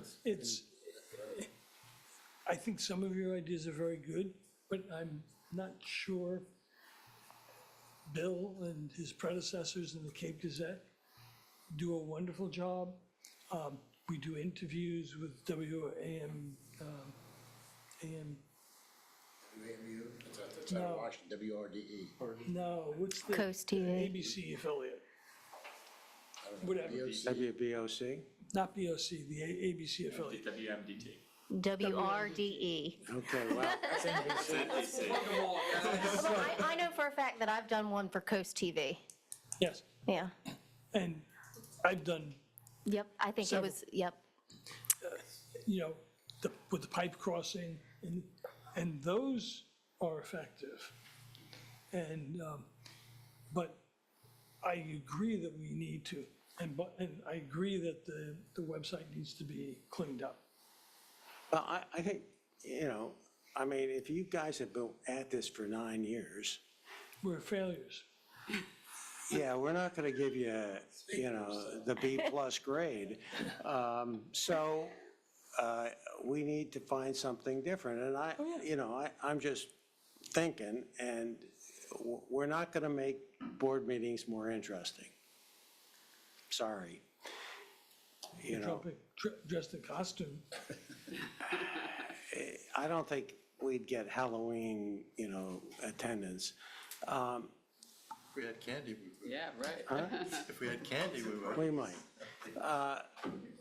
We're not going to get great attendance at budget meetings, or, and unless you advertise workshops, and unless you, sort of package your message and say, hey, we're going to, as soon as the water tower is done, we're going to start digging up 4th Street. Watch this space. You'll, you package a little bit better than no offense, Kimberly's graph with the green bars on it. So as part of the strategic plan, when we were going through that, obviously communication was a big topic on the strategic plan. I sat down with Barbara, and our idea is to do an annual report. So that will include projects, upcoming projects, completed projects, things happening. It also had stats and facts, because we get a lot of good information from DEMEC on the electricity use, things like that. So that was one idea that we had come up with. I think that's a good idea. Yeah, so. I'd be for 1 or 2 other letters, okay? And you could send it to Tom with his bill. Electronically. Electronically. But I really throw it back on you and Robin to say, what can you do that's better? Because we have proof from Tom and press that what we've been doing and what Austin was doing was lousy, so, Yeah, that's fine. we're ready for a step up. Staff can try to look at stuff, and again, I didn't know it was 9 years, so. But yeah, we can look at something and see if we can start putting something together. How about something like, maybe a weekly column in the Gazette, going on at the BPW this week? Cape has a limit. I might put right? one of these little things you put. The Cape has a limit on how many, Editorial. No, I'm talking about a paid piece going on around the. There's no limit on how much money you can spend. Yeah, I know. But it doesn't have to be very big, but you could put some topics in there of what, like you're talking about. I think that'd be fine, or a Somebody- small budget that People would start that following says, these are upcoming things, or we're digging up this street, or the water tower is going up.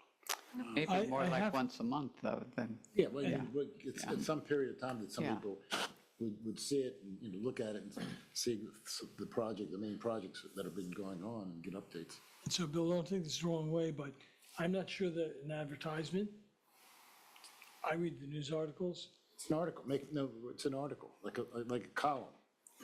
It says, going on There's like a what's happening section. Is that what it's called? I don't, yeah, it's like so like there's a festival happening on Saturday, or I Right, think but that's it's what you're usually talking about, right? paragraph something, Yeah. well, just a column, BPW column, that once a Yeah. month, Yeah. that lists all the projects we have going on. they would The have to- city that would have used a to border have around it that a says quarterly advertisement. newsletter. Do they still do that? I think they dropped that. They dropped it, I think okay. they dropped it. Because they used to They give should. us a section in Yeah, it. correct, yeah. But I don't think that they do it anymore. Would they, Bill, what do you think, if it's something for newsworthy, like, a column, would they accept a column as not like an advertisement? I know what you're saying. So, you've seen things Bill, in, can you introduce yourself? Bill Schultz, Cape Gazette. So, I mean, I think we've all seen what you're talking about. It looks like, and it's an article, and it says paid advertisement in little print at the top. It's an ad, but it's presented like it's an article. Would we accept that? I don't know. I I can't was hoping the answer. paper would be interested in just a local, what's going on. Yeah. And not charges. I mean. Well, that's why I'm here. Oh, you read it, yeah. Yeah, I mean, you'd have to talk about the format, and Yeah. I honestly don't know. But it's, I mean, I understand what you're saying. The subject matter is tough to present in a way that people are going to sit up and notice. And they don't care if we're replacing a pipe halfway across town. No, what they Let us care go about, past their house. what they care Then about they- is when they wake up in the morning and they turn the water on, it's there and is it clean? The toilet flushes. When they flip their lights on, do they have electricity? Yeah. And are you gonna raise my rates? That's what they care about. And you guys deal with a lot of the details that gets them to that point. But, people don't necessarily want to know how the sausage is made. At this point, I know more about, water pumps and stuff than, You ever wanted to? Yeah, but, you know what I mean? It's the bottom line that people want to know about, I think. So how you guys present that, certainly the Cape Gazette would be happy to talk to you about. So, Well, you could put one out now and says, water pressures is back up because we completed the pipe underneath and Robin is the new general manager. well, everybody should know that Robin's the new general manager. It was in my article. And, Interviewed by the, and we're building a new water tower. I don't think people are interested that we put a new pipe in. I mean, it's a big deal. It's a big deal because the water pressure is back up on the beach in time for the summer season. But I've been asking, I noticed it, my shower in the top floor, like I could tell there's more pressure there.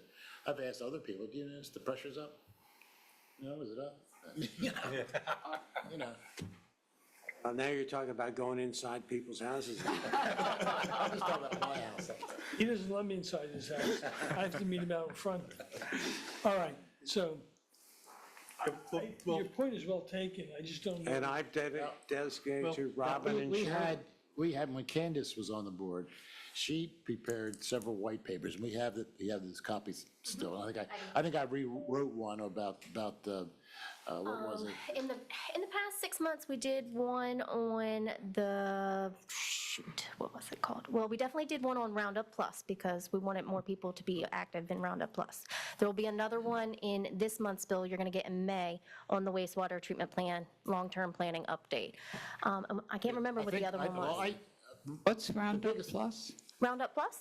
Okay, so it's not where we were Somebody's going. trying to get the weeds away?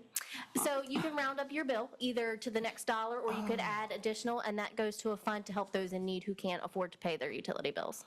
Okay, I thought you were talking about the weed And the killer. biggest complaint we had was about the ready-to-serve charge. Yes, that was the white page.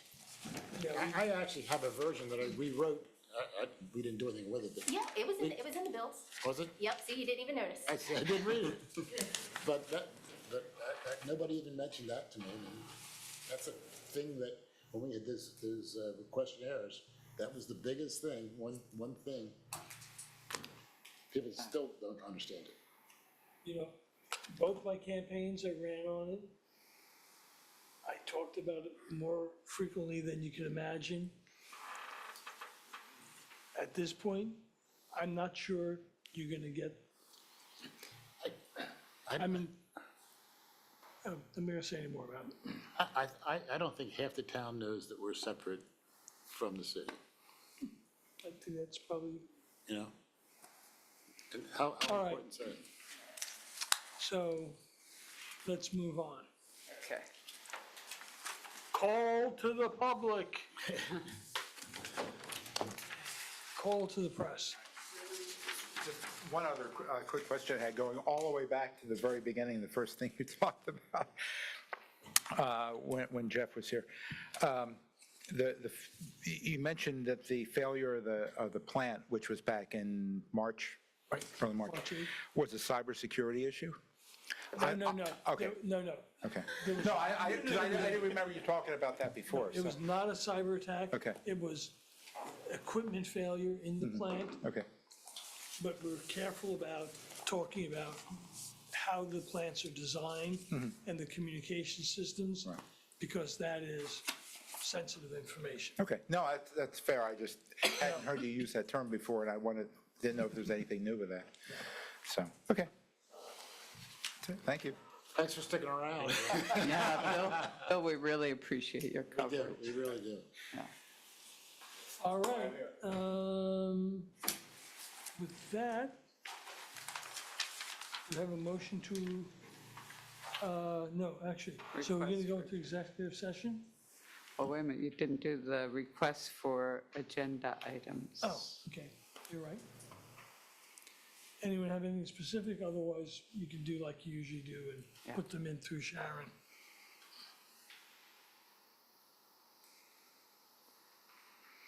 I think we've captured some of them that we're already done, so. All right. On that notion, do I have a motion to go into executive session? So moved. But I need to talk to Josh before I leave here. So, who seconded? Oh, okay. And all in favor, aye? Okay.